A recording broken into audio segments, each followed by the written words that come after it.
This week, a whole new tone. People in ministerial positions answered the questions put to them rather than repeating ad nauseum what they'd been told to say, which was usually just noise and numbers signifying nothing, or doing a Chris Philp, as it's known round my way. It's like someone opened a window and let the oxygen in, but not in the room where reform gather. The air's still stale and stuffy in there, a place where fresh air is woke. And the new brooms, and some old ones too, took the oath before they could represent the people. They had to swear their allegiance to the king before they could take up their job of doing well by us poor dopes who actually do pay taxes that pay their wages. What a muddled up, mixed up, shook up world, eh? That and more coming up with me, Nick Abbott, after the new news at 10. On your radio, on Global Player, and Play LBC. Leading Britain's conversation. This is LBC.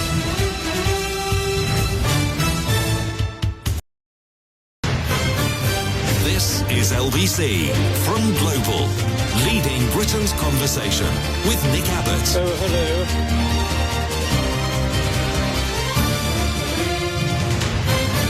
Well, let's get back to it. Millions of football fans in England can look forward to sunshine and 24 degrees centigrade highs on Sunday evening, says the Mail.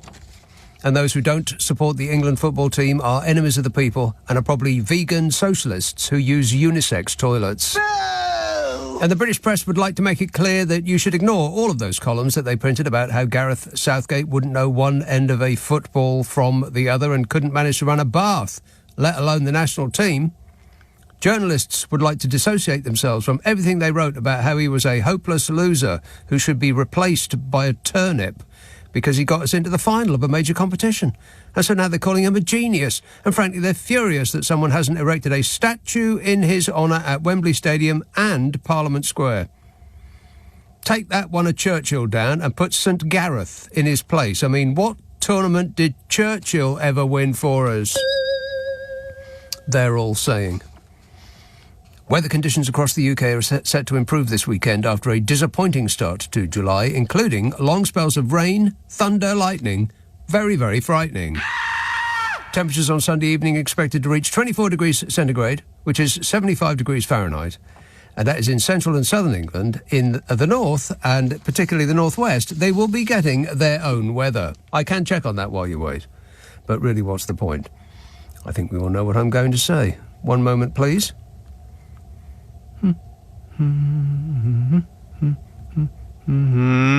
Aha! It's not raining in Glasgow at the moment. Rubbish. It will be raining tomorrow, of course, but not on Sunday. Not even a little bit. It will be raining on Monday and cloudy on Tuesday and raining on Wednesday and raining on Thursday and raining on Friday and raining on Saturday and raining next Sunday, the 21st. But then on Monday, it will also be raining. And on the Tuesday following, and on the Wednesday following that, and on the Thursday following that. Pretty much every day for the rest of your lives. You're never going to dry out. England secured a showdown against España thanks to the referee having been monumentally struck blind and VAR simultaneously breaking down, so they missed an obvious handball by Saka and then the worst penalty decision of all time. Correct. I'm sorry, let me read that again. England secured a showdown against España thanks to Ollie Watkins' stunning last-minute strike against the Netherlands on Wednesday, sealing a 2-1 win. There you are. Just patriotically fix that for you. This is the first time an England men's team has made it to an overseas final, and as most of the country will be inside watching the match, it really doesn't matter what the weather is going to be like outside, but I'll give it to you anyway. Thank you. You're welcome. Tomorrow, cloudy skies, patchy rain. Sunday evening will then feel quite warm in the sunshine, which you will not experience because you'll be inside glued to the set. So you won't enjoy the sun, and it's going to be gone by next week. Oh, no. Next week is likely to hold more unsettled weather across the country as the weather front arrives from the Atlantic, bringing rain to the northwest. And one place in the northwest in particular. Parts of England have already seen about a month's worth of rain in the first week of July, which is not the fault of climate change, and we know this because some know-nothing gasbag on the internet reposted a tweet saying so from a multinational oil conglomerate. It's just weather, they say. Would you like to hear the long-range forecast for the next 4 weeks? No. The next 2 weeks till January the 25th of July. Unsettled weather with showers, and where you don't get showers, you will enjoy longer periods of rain. What? Yeah. How can there be any more rain in the sky?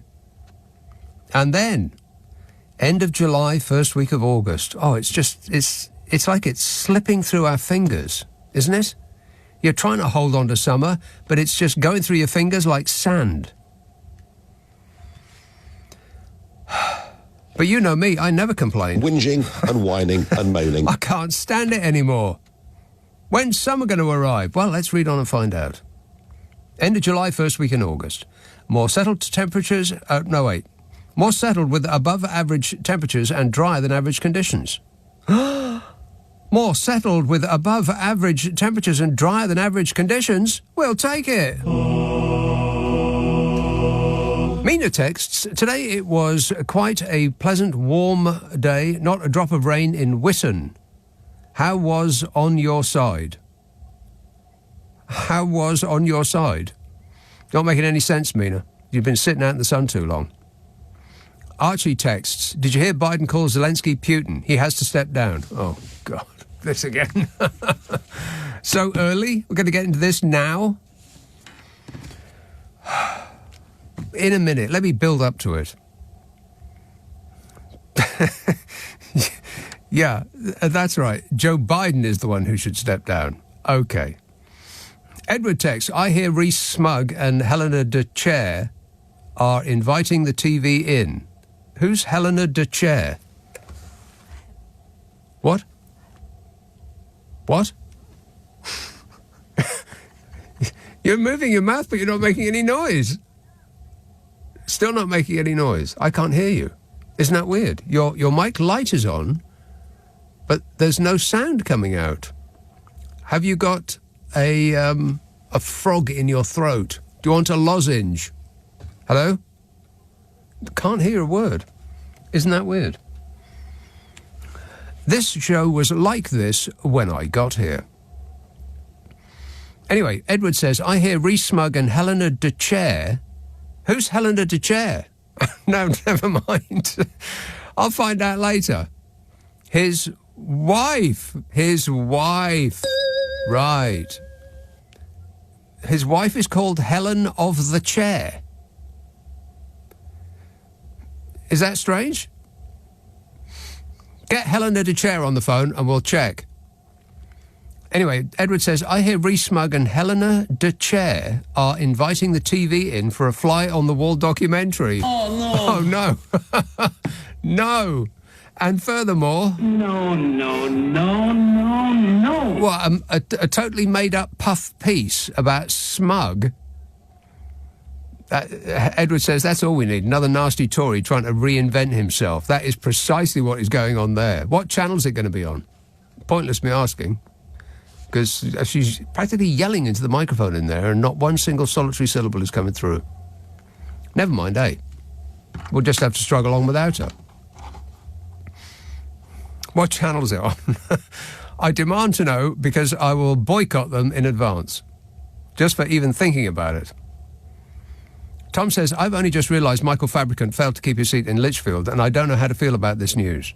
On the one hand, I'm glad for each Tory, but on the other hand, we will miss out on his unique hairstyle. You don't need to put all of that product in your hair. You just don't. He does, though, in order to keep it looking like that, just so, like a plate of plastic pasta.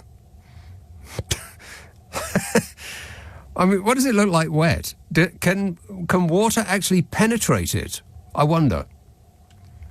Lucy texts, where were all the Reform candidates who failed to turn up on election night? Did they get stuck in Madame Tussauds? All right, well, let's talk about that then, shall we? One moment, please. There was trouble in paradise this week, as the majority stockholder of the Reform organisation, Nigel Rage, effectively sacked his deputy, down-to-earth, man of the people, millionaire property developer Ben Habib. Nigel Rage metaphorically pushed him out to sea and let him drown. Down-to-earth man of the people, ex-City trader Nigel Rage, who was formally sworn in as an MP this week, announced a new leadership team. Oh! Can you smell the freshness? He made down-to-earth man of the people, millionaire property developer Richard Tice his deputy dog. And down-to-earth man of the people, millionaire ex-Goldman Sachs banker and founder of a concierge service to the super-rich, Zia Yusuf, was made chairman of the outfit. And Lee Anderthal becomes the chief grimacer. They actually call him Chief Whip. There's only 5 of them. Chief Whip. I mean, and Lee Anderthal, by the way, he is the poorest of the lot of them. And he makes $100,000 a year from his other job. And the party in the Commons with the average richest members paints itself as the anti-elite. I mean, what kind of numpty would fall for that? And after he was told that his services were no longer required by Chairman Rage, Ben Habib said he was considering his position in reform. Well, maybe he should go back to where he came from. Is something I once heard a reform candidate say of a completely different person. Down-to-earth man of the people, millionaire property developer Ben Habib released a statement. He said, "I am considering my position more generally in light of this change," he said. "I have long held concerns about the control of the party and their decision-making processes." Well, you're not the only one, mate. Nigel Farage is not fit and proper to be in government. He wrote, "I will reflect on all of this. The key for me is that Reform UK stays true to the promises made to the British people." Yeah, that's right. I mean, after all, they were the ones instrumental in getting us to vote for Brexit. Do what we say and your life will get better, they promised. How's that working out for you? Fabulous. So, if at first you find you were conned into doing something on a promise of a fabulous future, and none of the things they promised came true, in fact, things just got worse, the best policy must be to trust in the very same people. I mean, you wouldn't get fooled twice, would you? I mean, that's just common sense. Good grief. Mr. Rage said these appointments are the first step to ensure that Reform UK is fit and ready to take forward its positive message. What? Positive message. Reform.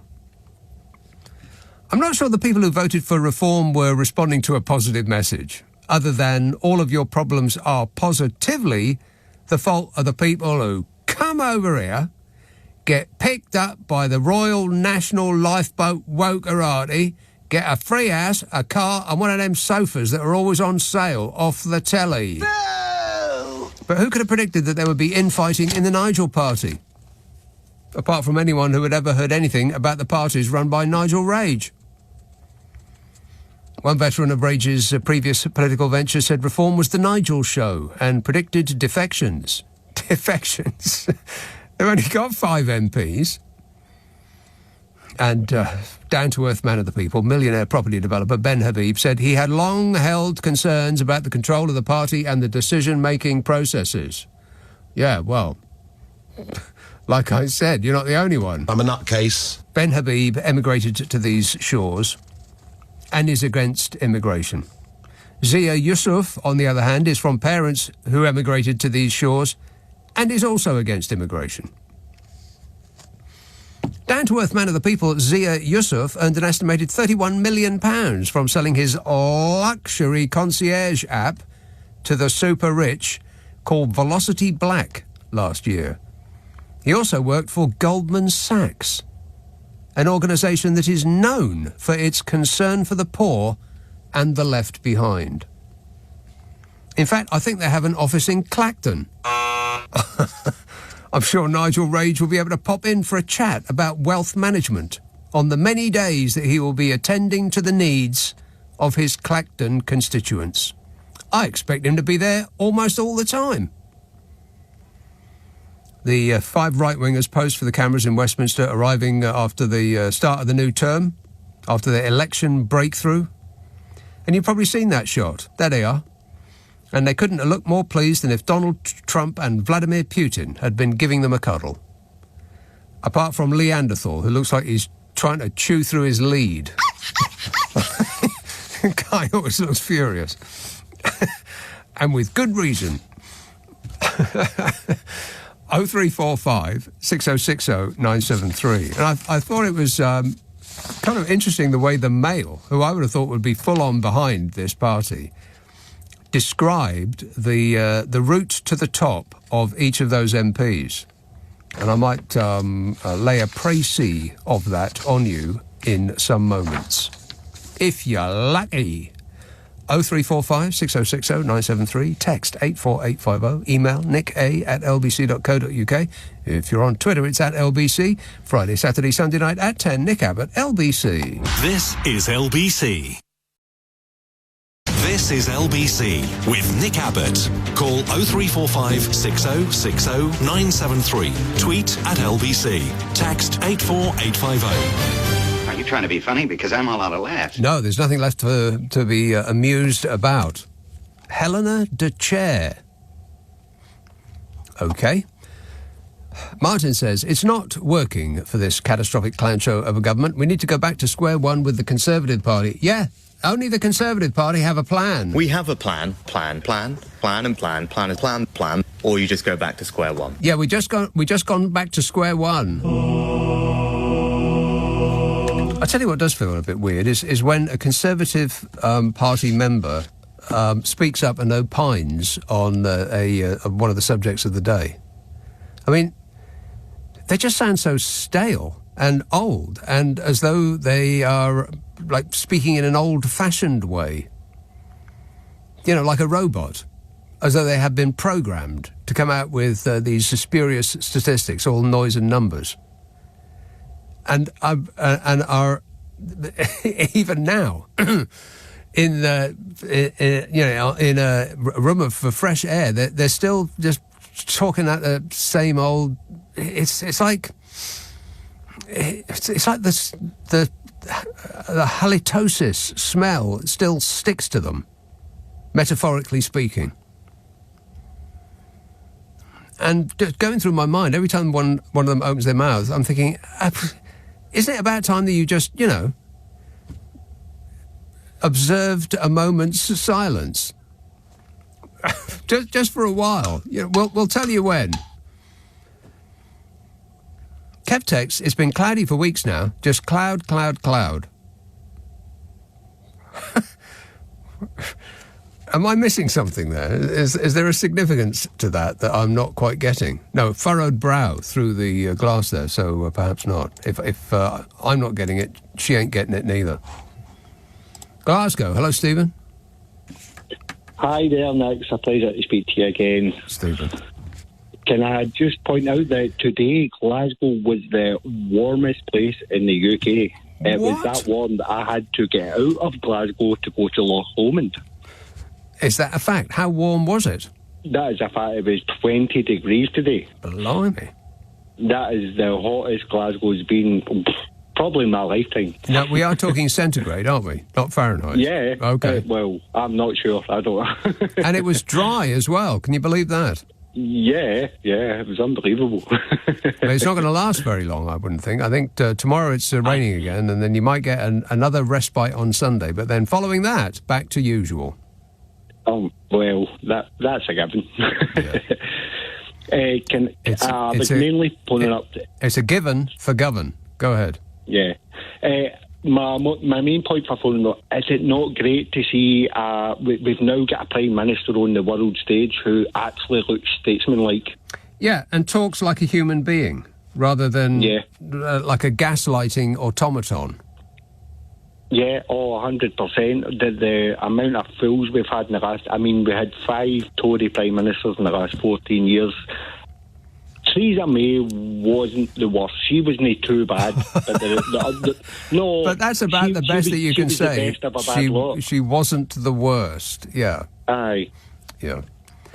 Kick your comedy clown shoes off, Theresa May. You can't walk in them, and just relax. You're worth it. Yeah.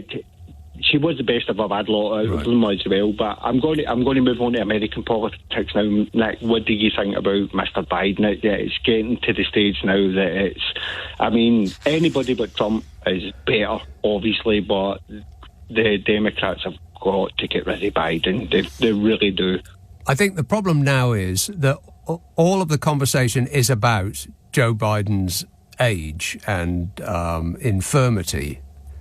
And once that is the topic, then it's very difficult to change it because he isn't going to change into a younger person. So people just keep going on and on and on about that, regardless of what he does from this moment on. Every tiny little error or mistake or trip or fumble is going to be put down. Oh, well, that's just crazy old Uncle Joe, that is. And we can't have him with his finger on the big red button. So I think there's tiny errors. It's not a tiny error calling President Zelensky President Putin. It wasn't. You know what I mean? No, it was a tiny error. It would be a tiny error if he treated President Zelensky like Putin. That would be a huge error. And that is actually pretty much what Donald Trump is going to do. He's going to treat Vladimir Putin like our friend and Zelensky as the enemy. Because Zelensky failed to come up with some incriminating information against Biden.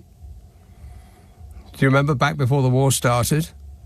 Donald Trump called up Zelensky and wanted some dirt on the Biden family, and Zelensky didn't give it to him, which was totally unfair. Nobody ever acted in a more unfair way, believe me. So that's the reason why. And plus, right-wingers all over Europe and in America seem oddly attuned to the needs of Vladimir Putin. Weird, that. I thought he was the traditional enemy, Russia. But apparently not. Apparently it's the wokerati. Anyway, thanks a lot, Stephen. Got to go. 0345 6060 973.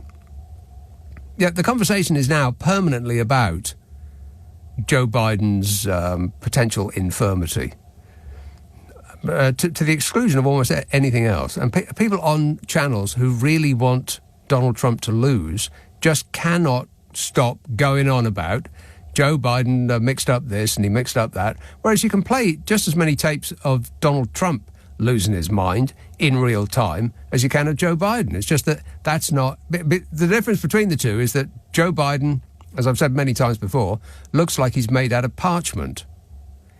And Donald Trump, on the other hand, has more vigour about him. Physically, I mean, he looks like a poorly filled bag of sausage stuffing to me. But he says his lies with vigour, which makes you sort of take them on board. You don't question them. And he says them loudly as well. Gosh, such a loud voice. Whereas Joe Biden's... It's a bit of a whisper like that. But the thing is, the people who run... whoever president it is who is running America at that time does not make all of the decisions. They surround themselves with people who make those decisions on their behalf, by and large. I mean, that's what the case is with running all countries. It's just that Joe Biden is a fairly decent person and will surround himself by people who have the best interests of Americans at heart, and thereby the rest of the world too. Donald Trump, on the other hand, the opposite of everything I've just said. But I'll get into that in a minute. But like I said, it's got to the point where Joe Biden has to go because that's all anybody is talking about. Him versus Trump is Joe Biden's fluffs and flubs. Ricky Tex is not a fly-on-the-wall documentary on Rees-Mogg, but more a time portal to the 17th century. Yeah, I think people have got to stop... they've got to stop enabling him in that regard. I mean, he loves all that stuff. All of that. It's an act.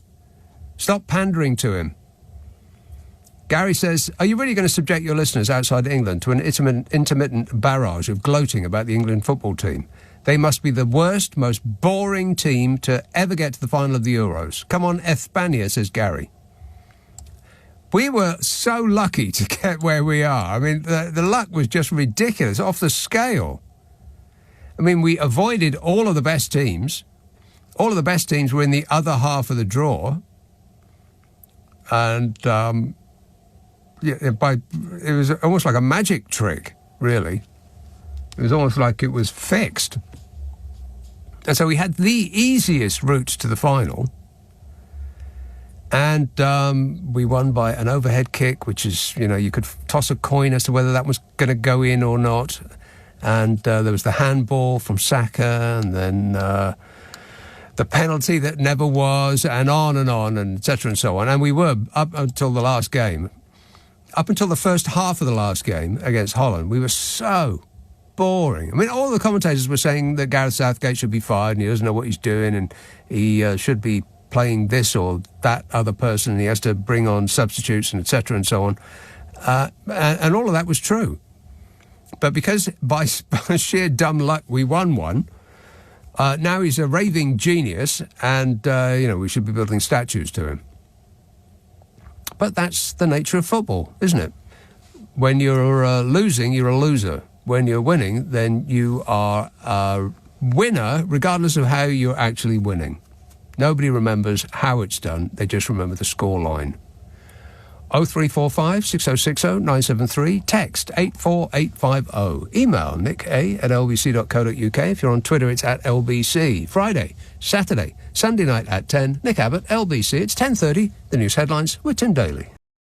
This is LBC with Nick Abbott. Call 0345 6060 973. Tweet @LBC. Text 84850. And remember, darling, I don't work before 10 in the morning and never after 4:30 in the afternoon. Those are my strict rules. 0345 6060 973. Brighton. Hello, John. Oh, yes. John. Yeah, I think I'm in shock still after that we've got a new government from a week ago. Mm-hmm. After the disaster that was the clueless Tory government of the past 14 years, or the clueless Tory governments from the past 14 years, what we were put through over those 14 years. Yeah, I agree with you, yes. And it's almost as though we're unused to being talked to like people, like grown-ups. Yeah, I mean, it's just... it's like, what were we put through over those 4 years? It's just shocking. You think about back to those years, Cameron, Osborne, the disastrous austerity programme that they ran, completely clueless, counterproductive, counterintuitive. Don't forget this guy, The great big greedy nincompoop. Don't forget the great big greedy nincompoop. There was the trust bot. Absolutely. Yeah, well, they all later. Then you had the Lib Dem coalition. Then you ran into Boris Johnson and Truss and Sunak. But you just can't believe what we were put through. I mean, and it's not like, I don't think everyone thinks that Labour has got the answer to all this. But I think they're going to be more sensible and considerate. Well, they already have been. They already have been. It's remarkable listening to a Minister of State talking as though they are actually thinking issues through as they're being asked them, rather than just spouting like a robot whatever it is that they have learned by rote before they went on camera. That became it's so utterly predictable and annoying and tedious, and they all did it as though that was the House style. And now that they're not doing that anymore, now that the Minister for Education or Defence or whatever it might be, they come on and are asked a question and they think, and they pause and think about the question, and then they formulate an answer based on the question rather than what they learned 20 seconds before coming on camera. And it is as though we've been freed from that. It is as though, wow, there is another way of being. Who knew? It's just, I think people are going to take, a lot of people are going to take a while to take this in. Just the freedom and just having some sort of normalcy to this government. It just seems so weird now. It just seems very strange. Psychodrama. Yeah. Everything's like a psychodrama and bashing people. Without mentioning any names, when there's a panel of politicians, I was listening to one, just a little bit of one this evening, and the Labour person and whoever else they have on the panel will talk like a normal human being. And then it will go to the Tory and there will be, well, under our administration, we were 14% better than the previous 3 years, and we built 6 million more of this, and the promises that we made are only 40% less than we said we were before. And it's like, oh my God, stop talking like that. Yeah, we don't have to carry on this hatred or war with Europe, that we're sort of in some sort of battle with Europe about things, or that Brexit was a great thing. I mean, obviously Labour have to carry on. They have to go along with the Brexit referendum, but we don't have to carry on the battle. Why? Why do they have to? No, Labour don't have to carry on in the same way as the Tories did. Yeah, resisting everything, and it's just. I mean, I think you can't. I don't think people can. It's going to take a while to take in what we've put through over those 14 years. Exactly. Yeah, I think you're right. It's like the torture having been stopped. Yeah. But you can still feel the lashes. Yeah. And then I look forward to Labour just getting on with things, trying to do their best. Yeah, to, quietly. Yeah.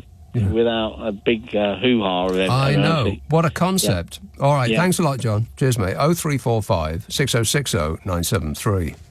Well, it wouldn't be any better under Labour, would it? It already is. Simon says, I think Liz Truss should follow in Smug's shoes and be the star of...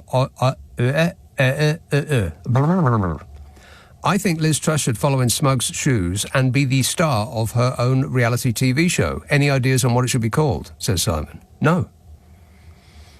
But thanks for asking. Andrew says, I'm already having buyer's remorse. Only 1 week into a Labour government and the prisons are already full. Still, wouldn't be any better under the Conservatives, says Andrew. Preempted me by just seconds. Or I preempted him. East Yorkshire. Hello, Mike. Hi, Nick. Yeah, how are you this week? Well, I'm feeling my throat getting worse as I speak, which is really bizarre because I've got a week's worth of fill-ins next week. I'm doing 10 shows in a row. And the last time I did 10 shows in a row, I pretty much lost my voice at this exact moment. Weird. Yeah, I hope that doesn't happen. Yeah, okay. Right, on to my point. What is really disturbing me this week is that you get people like Robert Buckland coming out, and we've got the prison problem and the criminal justice problem. And he came out, as did other Tories, saying, we need to stop the mudslinging. This is not mudslinging. The Labour Party are simply pointing out the fact as they stand. This is not mudslinging. And okay, they may add on, this is as a result of 14 years of Tory government, but that is also true. Yes. We are in a mess. It's not mudslinging to point out facts. And I know you keep saying it's not about facts, it's about feelings, baby, and all the rest. But people have to appreciate this. And I thought Robert Buckland was one of the least odious of the last lot. And even he's doing it now. This is really disturbing that people don't accept what they've done, take 6 of the best and say, right, let's all muck in now and try and make it better. Well, I think it's part of that same thing that I was just talking about. They're not actually... They don't communicate like human beings. They are robots who have been given a line and they just stick to it regardless. And what a breath of fresh air it is to have people who actually consider what it is they're being asked or what the topic is at hand, and then give an answer based on their thoughts rather than the lines that they learned before coming on set. Yeah, quite so. They're dealing in facts, not feelings, and not an attempt to win the next election. Right. Johnson came in 19. Everything he did, COVID, the whole lot, was designed to make him popular and win the next election, not governors for our benefit. Yeah, I don't know about win the next election part, just to make himself more popular. I think that's the end of his thinking in that regard. I'm not entirely sure he cared about anything else other than his own popularity and his own advancement.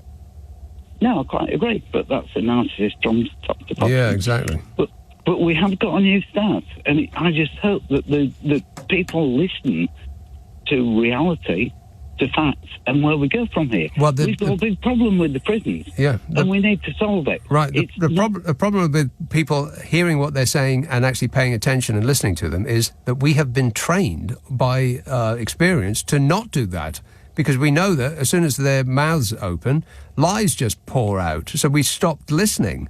We're going to have to train ourselves to listen again.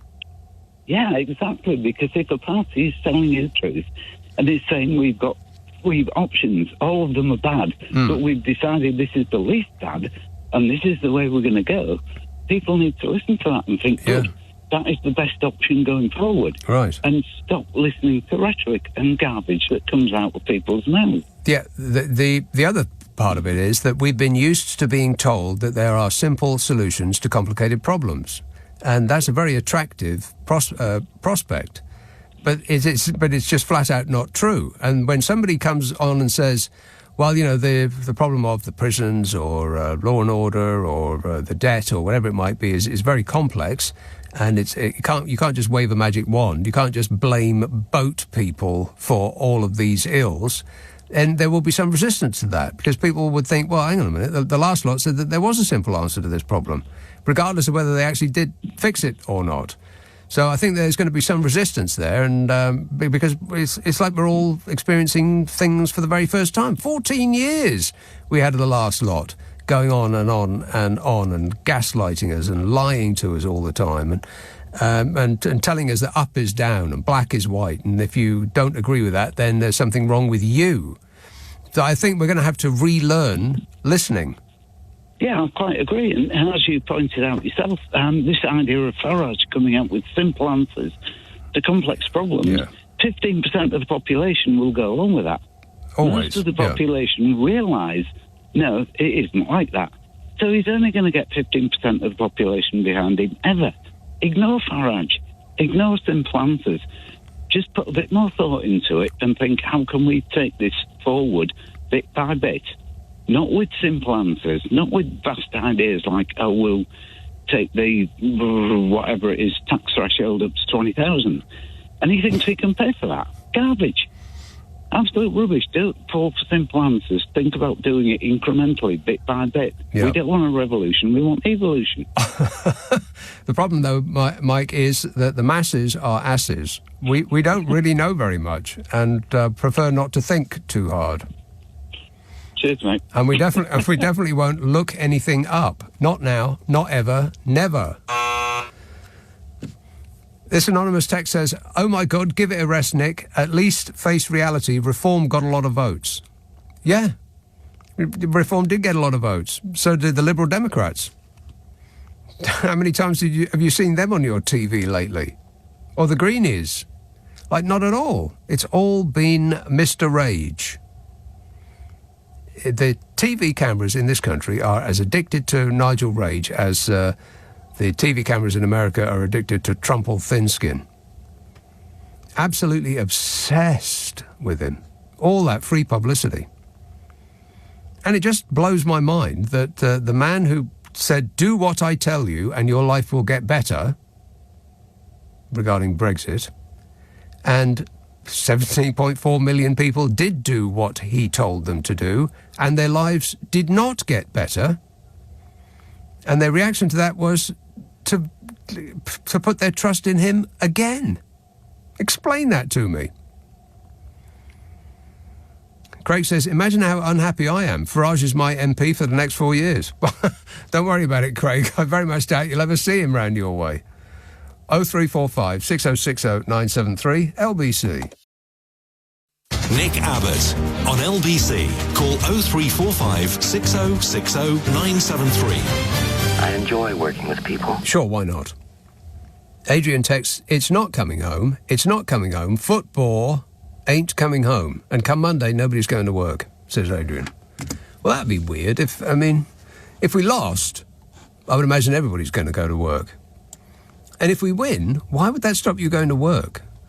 I mean, the game will finish at about 10. If there's extra time, then it'll be a little bit longer. But and then if we win, are you going to be celebrating to such an extent that you cannot go to work the next day? That's just weird, isn't it? I mean, if we won the Cricket World Cup, that wouldn't be the case. If we won the Rugby World Cup, that wouldn't be the case either. If we won more gold medals than anybody else in the forthcoming Olympics, that wouldn't be the case. But people are going to be so incapacitated by their glee if we win the Euros. I mean, it's not even the biggest football tournament in the world. It's the second biggest, or the third if you count the Copa. People would be rendered incapable of work the following day. That's just bizarre. I mean, that sort of speaks of a certain sense of desperation, doesn't it? I mean, I know it's a long time since we won anything, but come on. Glasgow, hello, David. Greetings, Nick. David. Before we go any further, who exactly is we? Yeah, okay. You might wish to rephrase your previous comments. Yes, I rephrased my previous comment. Anyway, I phone up to corroborate Stephen's meteorological report to you. It's tropical. Is it? As usual. Tropical? Yeah, cloudy but tropical. Well, now, not really. It's 58 degrees in Glasgow at the moment. It's going to go down to 53. That's not what I'd call tropical. Well, you see, it makes me question, who are you sourcing your Met forecast from? The Met. Well, it can't be the same Met that's furnishing me with undeniable facts and figures.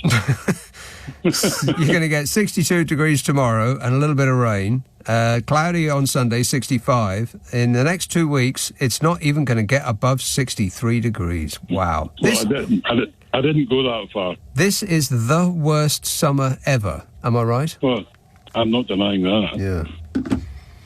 And it's all thanks to global warming. Thank you. Yeah, blooming freezing outside. C'est la vie. OK. Thanks a lot, David. Cheers, mate. 0345 6060 973. Chris texts, since the reset to square one with Labour Day on the 4th of July, any Tory speech reported by the media just sounds like the teacher from Charlie Brown. Wah, wah, wah, wah. That's true. It does. He says, I guess it's going to take a while for the Tories to get used to their irrelevance. A bit like an ex who keeps telling you they miss you after the divorce papers have been signed. Yeah, it's going to take a while for them to get that. People don't really speak the way they do in real life. And we seem to now be... It is like a culture shock, isn't it? To hear a Labour minister speak compared to how their Tory counterparts used to speak to us or at us before. And they're still doing it now, because it's a difficult habit to rid themselves of. I'm sure that they don't actually have the confidence to speak like normal human beings, so they just stick to the script, which is infuriating. And when they were in power, then they could get on the TV all the time and regale us with the misinformation that they had learned just moments before coming on set. And whatever the question was, they would just repeat the answer that they had already learned because they weren't allowed to go off-piste and tell us what they actually thought. I assume that that's the reason why. Either they weren't allowed to or they didn't have the confidence to. It's also something of a revelation that people have been appointed to positions of control over departments that they actually have some knowledge of. What a revelation. As opposed to just some hopeless inadequate after the next who has no knowledge of any kind of as to what it is they're supposed to be doing, or who are ideologically opposed to their department even existing. Actual experts are being drafted in. It does seem like I don't know, maybe it's just because it has been 14 long years of this gaslighting.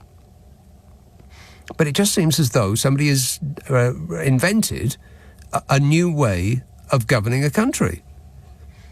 I mean, I know they haven't done anything yet, but just that change of tone is, God, it's like somebody opened a window, isn't it? 0345 6060 973. Cowbridge. Hello, Chris. Oh, good evening, Nick. How you doing? Good, thanks.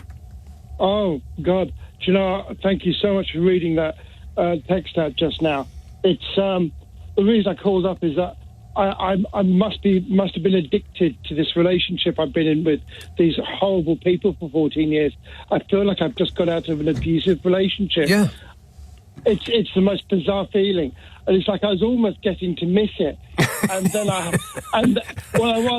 heard that Suella Doberman speech about flags on buildings and that. God. And I thought, do you know what, actually, no, I don't miss it. No. They're absolute... Oh, I can't use that word. And they're still doing it. That's the thing, is the captain has changed. We're heading the ship in a different direction, but they're still staring off into the distance where they thought that they were taking us. They haven't changed one iota. Do you know what this is, Nick? Do you know what this is? The Tory party, or what's left of them, they are the violinists left on the Titanic. Everyone else has got off, but they're still on the ship, right? And it's oblivious to them that they've hit an iceberg, which was the election, and the ship is now sinking. Right, and they're telling us that was their plan.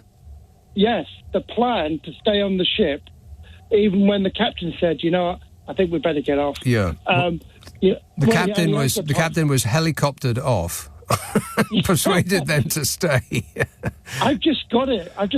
Him being helicoptered off, that was his plan. Yeah. I'm amazed he's not in California already. Maybe he is. Well, I'm sure his tech bro doppelganger already is. Yeah. Well, maybe he sent his suit ahead of him. Yes. Maybe he's found a 12-year-old that it fits. Yeah, exactly right. Yeah. Well, it's made to measure, but we don't know who it's made to measure. That's the thing. Right. Yeah, but it's weird. I keep feeling I've got out of this abusive relationship. Yeah. It's really bizarre. It is bizarre to hear somebody from the government being introduced on radio or television, and sort of you clench internally, fearing what is about to come out at you, and it's a real human being, and you sort of relax a bit. You think, oh wow, what a concept. Well, it is. It's. I think that I can't remember which Labour minister it was who said that culture wars are over or something. Not that it's in her gift, but the fact that they talk like adults as opposed to these petulant teenagers that sound like Carrie Enfield's Kevin. About It's so unfair. Women have penises. Oh, it's so unfair. Flags is so unfair. It's just get over yourself. And they're all, whichever ones are left playing the violins are now fighting over who's going to be the conductor on the sinking ship. Yeah, well, the best of luck with that. Do you remember this whole thing? It was started in COVID, where one Tory minister started off with their video interviews with one little flag on their desk. Oh. And it then morphed to this, like, flags behind, and there was this whole collage then of Britishness behind them. Yes. Do you remember that? I do, yeah. And it's like, then the whole conversation became about flags, and it's thinking, how insane did we not even see that one coming? What they did is they keep stealing ideas from the Republican Party in America. Basically, they were ruling on the basis of what would Donald Trump do. And Donald Trump would waddle on stage and then grab a flag in an intimate area, which would ordinarily send someone to prison. But he apparently can get away with it because you can totally do that when you're famous. I suppose the great thing about flags is you don't have to have their consent. No, exactly right. Yeah, that's what he prefers. Yeah. All right. Thanks a lot, Chris. Cheers, mate. 0345 6060 973. Andy texts, Friday night dinners and now swanning off to Germany to watch the England team. Is Starmer now the most work-shy PM in modern history?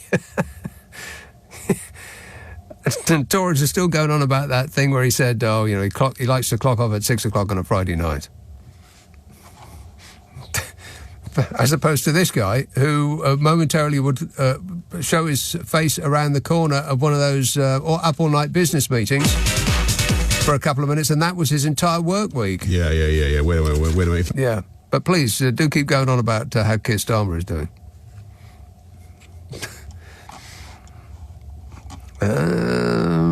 Tristan texts, I'm really confused. Now we have finally ejected the former regime. We were promised change. However, it's still raining, everything still costs too much, and I still have an awful rash. And it's all Meghan Markle's fault. Yeah, thanks a lot, Meghan Markle. You see what you've done? No! And Chris says, leave Joe Biden alone. He's doing his best. All right, well, I'll talk about that in a bit. God, I am actually losing my voice. This thing that I've had has been... I don't think I've shaken it off since when I was supposed to do a week's work and I had to cry off because I didn't have a voice. Maybe I should go and see a specialist. Has Labour fixed the waiting times for the NHS? No. Not yet, no. God, how long's it going to take? 0345 6060 973. Text 84850. Email nica@lbc.co.uk. And if you're on Twitter, it's @LBC. Shahath texts, ever since Labour took over, the weather's been rubbish. During the last Tory government, we had heat waves. Well, that is a good point. Yeah.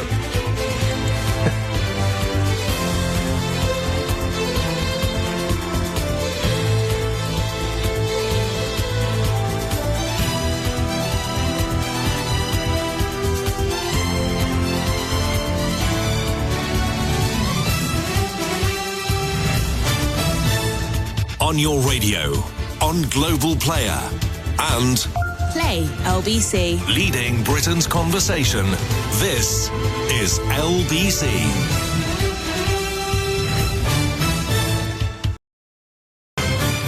This is LBC from Global.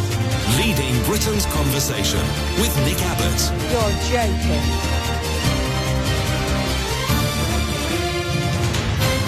He is a very sick and dangerous man. Yes, I appear to be a very sick, well, at least sick anyway. Not necessarily dangerous unless you get too near to me when I'm having a cough.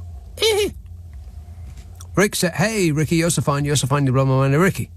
He says, we have had easy opponents as we won our group. The other big teams failed to win their group and ended up on the tougher side. What? Sam says, all due respect, but I don't think Biden and America have the rest of the world's interests at heart. Well, I'm not saying that they have the rest of the world's interests at heart, but I think that an America run by Joe Biden would be better for the world than an America run by the screaming Mimi. I mean, there's so much stuff about this. All right, you want to get into that now? Oh, all right then. President Joe Biden introduced Ukrainian President Volodymyr Zelensky as President Putin. Oh, no. In another gaffe, this at the NATO summit, is political future hanging by a thread. Not Volodymyr Zelensky's, President Joe Biden.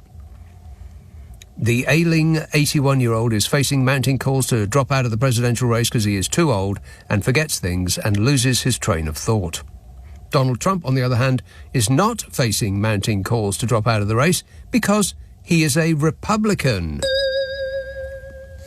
That fact is more important to the Conservative phonies than literally everything else they know about the man. I mean, Joe Biden has the occasional flub. Donald Trump has been found liable for sexual abuse and defamation and was ordered to pay more than $80 million in damages to the victim. Donald Trump's also been found liable for fraud regarding overvaluation of the Trump Organization and his net worth. And his net worth. I make $400 million a year, so what difference does it make? Took a while to find that one. I haven't used it in a long time.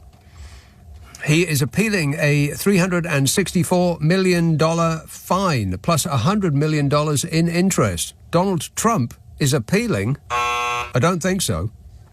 He's also convicted on numerous counts of falsifying business records. He will also face trial on federal charges related to the attempted coup after losing the 2020 election. And Trump is expected to go on trial for federal charges relating to his handling of classified documents. And Donald Trump and his business have been involved in over 4,000 legal cases, which is not normal. And he ran a Trump university that was found to have defrauded students and had to pay $25 million in restitution. And then there's the accusations of sexual abuse that are so numerous, I can't recount them in a brief 3-hour show. But it's Joe Biden that's deemed unfit for office. Right. This world's lost its mind. And people, they just keep repeating this over and over again, but completely ignoring all of the things that Donald Trump has been found guilty of.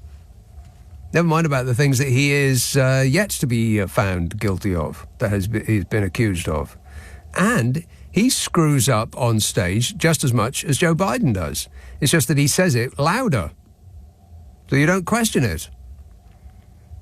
I mean, the Washington Post, when he was president, they tallied up all of his lies. And I think they sort of topped out at virtually every single thing he said on a daily basis was a lie. And Joe Biden is the one that should drop out. Right. And the New York Times, they published this op-ed piece about Joe Biden. I mean, it really is time for him to go. And you know what? I agree with him. I agree with them because it's too important to lose this election. It could be the last election that Americans are ever allowed if Donald Trump gets in. I mean, it really is that important. He stated that he would be a dictator on day one and then give the power up. That's what he said. Anybody believe that? No. That the giving the power up part, I'll only be a dictator for one day? Come on. The thing with the man is he tells you what he's going to do, and people think, oh, he won't do that. And then he does it. And the fact that he's actually being allowed to run again is astonishing, but just shows you the depth of the depravity that the Republican Party in America have sunk to. I mean, they're completely unrecognizable to the party that used to be run by Ronald Reagan. And he was so out of his mind that his wife's astrologer was telling him what to do on a daily basis. Well, lucky to be alive. Andy texts, England are not the worst to reach the final. I'll give you Greece in 2004 and Portugal in 2016. And Italy weren't that great last time either. The thing with major finals of international competitions is they're always a letdown, aren't they?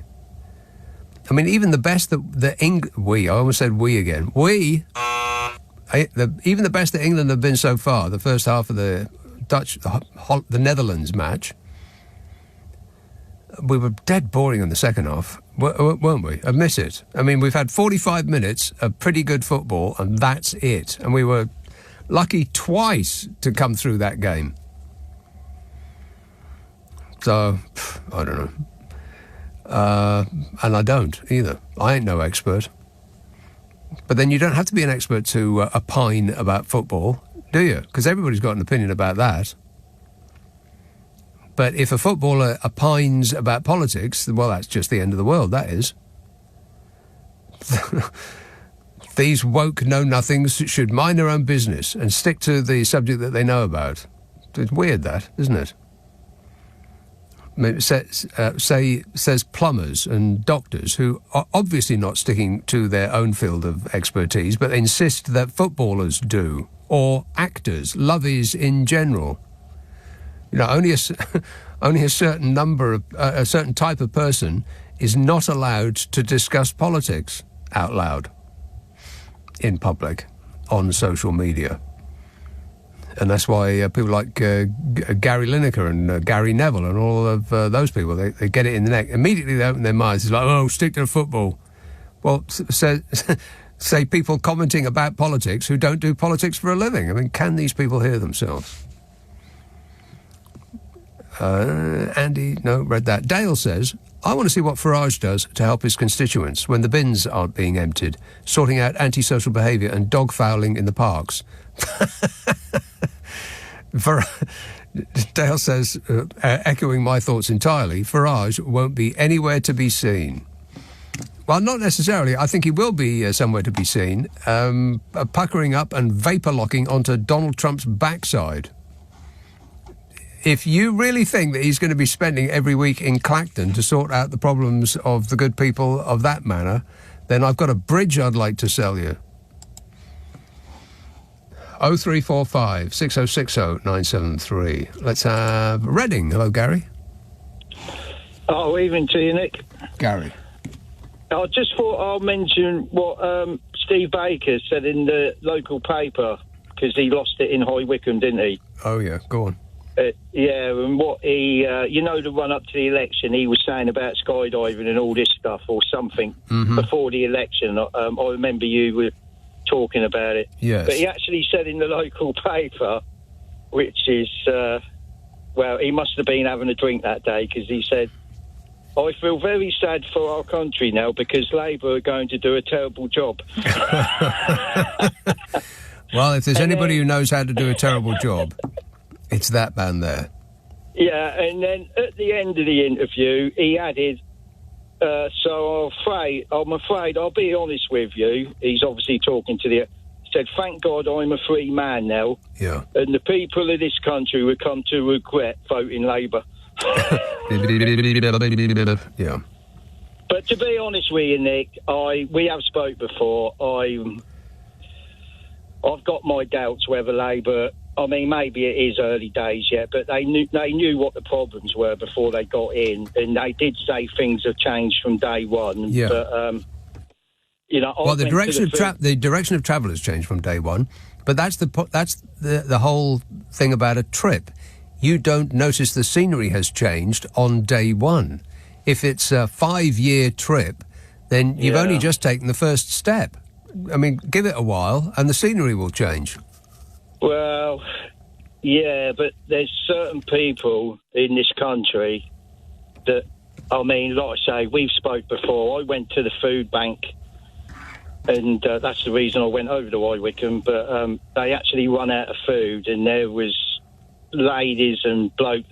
But I actually gave my bag of food to this lady with 3 children, and we got talking, and she says, well, I only get the benefit that, apparently her husband died and she's a widow, and the kids were crying, and I said, look, you take my bag of food, and she actually said, I mean, when are Labour going to help people like you and me? They knew what the problems were before they got in.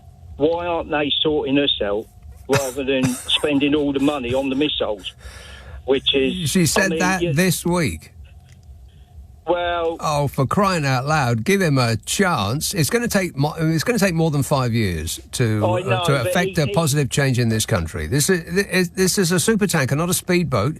It can't turn around on a sixpence. So, if you're expecting everything to improve immediately, then you're off your chump. Of course it won't. I know that, and I can cope with it. But when you see the little ones, it's just... They ought to say something about that, just to give the people on the lower end a bit of hope about, what they get. I mean, my circumstances, I stopped, at High Wycombe, there was a place called Rye Mead. It's like an industrial estate and and there was a bloke on the grass there, and there was a wheelchair. And I said to the litter picker that I've said before, I said, Is that bloke all right over there? Does he need an ambulance? He said, no, he's homeless. He's been sleeping on the grass for the last week. Right. And I said, what? He's in a wheelchair. He said, yeah, they evicted him. Right. Well, that's not Labour's Britain. That's Tories' Britain. I know. But what I'm saying is there's... The people at the lower end also need some sort of... I mean, if they do something about the DWP and it's better, but it's going to take a year, then fine. But surely they could give some people some hope and say, listen, we're looking at we're looking at universal credit, we're looking at food banks, we're looking at all this. Because at the minute, I know it's only been 2 weeks, but like I say, not so much myself, because I can cope with it. You know, if you remember me, I'm the one I've been sleeping in the car for the last 2 years. Oh, right. But I can cope with it. As long as the old body in the old Volvo keeps going, then fair enough. But there's certain people out there, and like I say, the mothers with the children in this so-called free children benefit cap, you know, I mean... Yeah, two child. Yeah. MPs get benefits for 3 children and insist that the ordinary people can only get the benefit of for 2 children. I mean, they turn hypocrisy around is and off say, the scale. I know, but listen, Gary, if you're expecting everything to improve now, in 2 weeks, after 14 years of this country being run into the ground, then you're delusional. Of course it won't. It's going to take a while. And I get your point about giving people hope, but people should have hope. Things are changing. We are moving in a different direction. It's tangible. You can feel it just by what they're saying. But never mind about what they're saying, it's the way that they're saying it. Yes, hope is important. It's vital, in fact. But before, the people that you're talking about had no hope.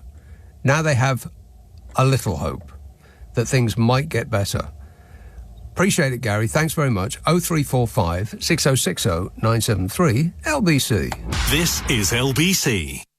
This is LBC with Nick Abbott. I am not one of your fans! Stuart says, perhaps the best way to improve Biden's chances is to give him an orange spray tan. It's just so weird that all of those, all of his cult fans, who you would think would be totally against a man wearing makeup and had enough hairspray to punch a hole in the ozone layer, you think they'd be against that. A man who comes on stage doing dad dancing to YMCA. You think they'd be against absolutely everything about him. A city slicker con artist from New York. And the dinglings absolutely love him, like they've lost their minds. We just want President Trump. Those people. It's just, I don't know. I mean, at least some level of sanity has been restored to this country. And a little bit to France. I mean, I know they're still chucking paving stones at each other, but a little bit of sanity has been restored to France and this country. I mean, that's pretty good going, ain't it? All we need now is America to do its bit in November. We're counting on you, America. Don't let the dinglings get away with it. Not now, not ever, never. Those people. Let's see now. Tooting. One moment. Hello, Jan. Good evening. Yes, Jan. Good evening, Nick. Yeah, so I've got three points to say to you. I have a couple of them are short, so I might do the short one. I'll do one of them first, because when you said you had going on this 10-day stretch of work, yeah, I came across some interesting things, because I've used it myself. I used it the other night because I couldn't stop sneezing. What it? No, it's using saltwater nasal spray. Oh, no. No, seriously. There's been a clinical trial which shows that purified saline water... Yeah, up the nose? No, well, I actually use pure salt, sea salt flakes. It's got to be purified salt, not the salt with you'd have to be a flake to put that stuff up your nose. No, so you do it in boiling, and then you use listen to me, do you use a neti pot? No, well, I just put it on cotton wool. I did this solution and put it in cotton wool and put it in my nostrils. No, just dab it on my nostrils, because you know how when you have a tooth out, they say it's very disinfecting or antibiotic can be quite antibiotic effect. Like when you have a tooth out... You have a tooth out through your nose? No, I'm saying when you have a tooth out, or when I've had a tooth out, and most people, they say do salt. Oh, yeah, salt. Salt, salt solution. That's right, yeah. But the latest thing, and the Lancet has done How is it going to improve my throat to stick salt up my nose? No, listen, but that's the thing. Lancet is the top. Lancet Respiratory Medicine Journal. It's a what? They did. The Lancet is one of the main medical reviews of the latest research and things. So it's saying, look, first sign to reduce infection. And those at high risk from infection. I'm telling you, because you have problems with this thing. A couple of margaritas and you'll be just fine. With the recurrent infections, at the first sign of a cough, sore throat, cold, flu-like things, okay. or use a nasal all right. Leave it with me. I'll think about it in depth. Yes. I'll move on to the next point, because I think this is. I thought it was great that it sounds quite uplifting, because there may be a way that water might be nationalised, because you're always saying how it's terrible to denationalise it or sell it off. Yeah. So one of Labour's I thought it's uplifting if they can do something, because if Thames Water and those get able to increase everyone's bill by 44%. Yeah, exactly. In 5 years, so they can repair all the damage, the infrastructure, or whatever. But one of Labour's largest donors, I thought this was exciting. He's urging the party. This is Dale Binns. It's only right to say his name because he's donated $5 million to Labour. But he's urging, one of the largest donors to Labour, he's urging the party to renationalise the water industry. Because look at it, when I think, Nick, look at what happened. Labour was openly saying they want to nationalise in their manifesto, the election manifesto. The only thing they were talking about definitely nationalising was the railways. Right. But it would be great if maybe something could be done, because at the end of the day... Well, it's absolutely insane that we sold off our water. We're the only country on Earth that's ever done that. Mind you, we're also the only country on Earth that's ever made it more difficult to trade with our nearest and biggest trading partner. We're the only other country on Earth that's ever done that too. But Nick, look here, the figure they say, this man it's only right to say his name, Dale Binns, is the one who donated $5 million to the Labour Party over the past few years, and he's pressing. He's one of the largest donors. He's saying, urging the party to renationalise. Right. What's it got to do with him being the largest donor? What difference does that make? No. But I mean, but it's just that here they're saying so much money, $85 billion. Has been taken out of the water industry in dividends. I know. Do you ever feel like you've been had? Yeah, I mean it's crazy, isn't it? Yes, it is. Yeah. Are those your 3 points? No, I've got the third one. Is the third one, but it's just like they may even temporarily. I think. We'll find out. Yeah, I know. We'll find. Yes, Jan. We'll find out. The last point is as follows. Go on. It's about your not so favourite one who was an MP, the Mog. Rees Mogg.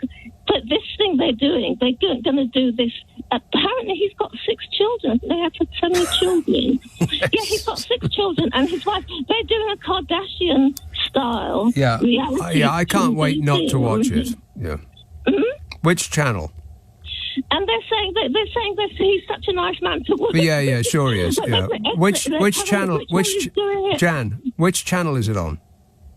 British version of the Kardashians, warts and all. The film crew, they liked him so much they found him a treat to work with. Let's have a look.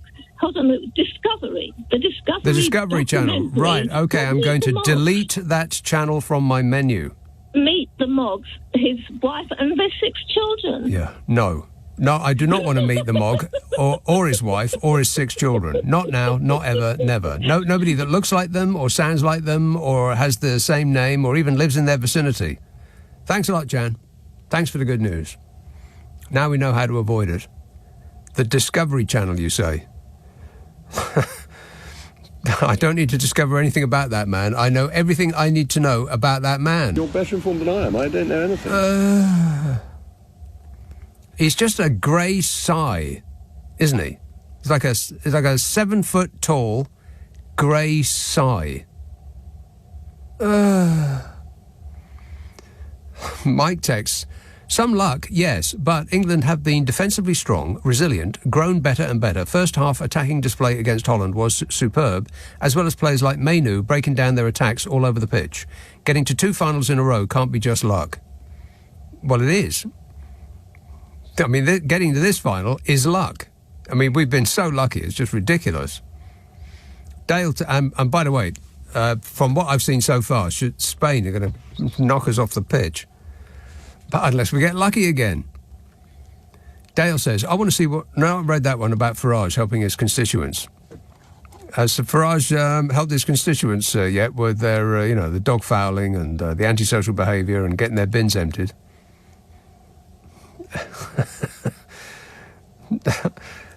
Maybe we should have a bet as to how often he actually goes to Clacton. Does anyone want... We should have an office sweep. Does anybody want one? I'm gonna bet once. Just to get his photograph taken.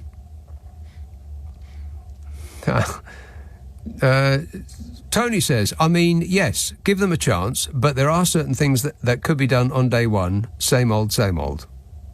What? I have no idea what that means. I mean, he's written it like it's a poem. I mean is on one line, then the next line is, yes, give them a chance, and then, but there are certain things they could have done on day one, and then meh, and then same old, same old. Like it's the world's worst haiku. What are you talking about, Tony? 0345 6060 973. Michelle says, this week I called Doc to make an appointment for GP. She told me to call back next day as had no appointments.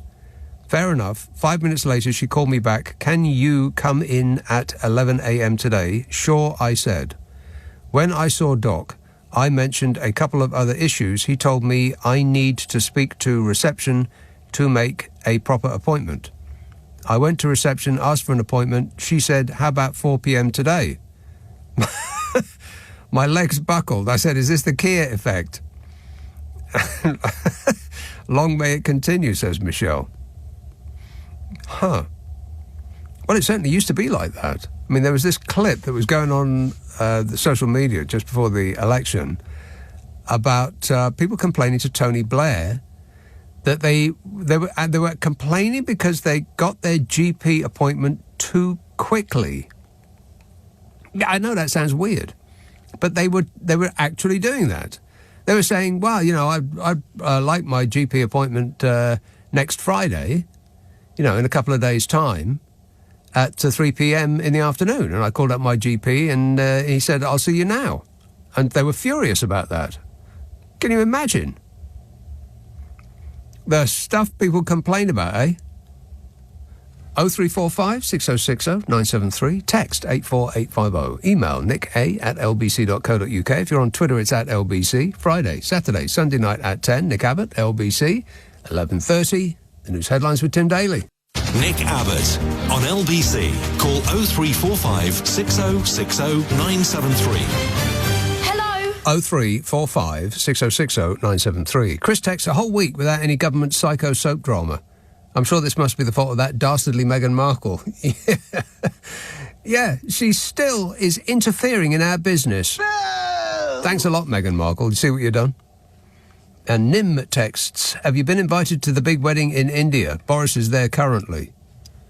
And my immediate thought was, what big wedding in India? I had to look it up during that break. Here is the story. VIPs from around the world are invited to an Indian wedding so extravagant it will shut down the heart of the of the country's financial capital. Mr. Blobby, the great big greedy nincompoop, Tony Blair, and David Beckham are reportedly among the guests at the wedding of the son of Mukesh Ambani, Asia's richest man. This is happening in Mumbai. The 4-day extravaganza kicks off on Friday. Presumably the Friday just gone, or maybe the Friday to come. I don't know. Who cares? But Anant Ambani's marriage to longtime girlfriend Radhika Merchant, both 29, is the culmination of celebrations throughout the year. Rihanna sang at a 3-day event in March. Katy Perry and Pitbull performed on a European cruise with 800 guests in May. And Justin Bieber performed last week at a private concert. Oh, for crying out loud. This is for a wedding. That's ridiculous. According to Rajan Mehra, the chief executive of Club One Air, the Ambanis have hired 3 of his company's jets to ferry wedding guests and expects more than 100 private planes to be used. Yeah, okay, well, the best of luck. I'll give it 6 months. If the wedding lasts as long as the celebrations, then there'll be an excellent place. Yeah, good grief.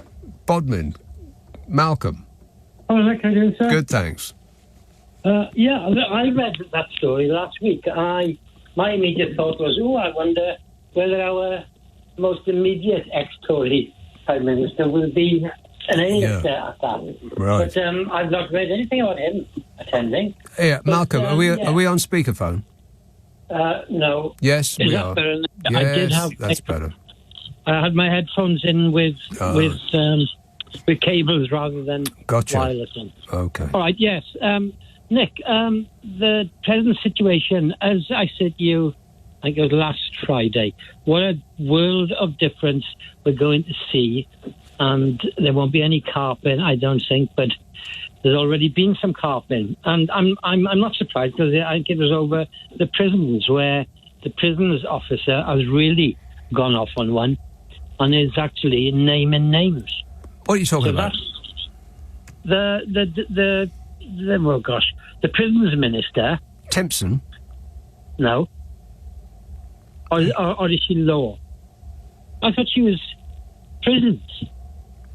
Isn't James Timpson out of Timpson's shoe and key repair? Isn't he the... I don't know if they call him the Minister for Prisons, but he is chief in charge of thinking about prisons.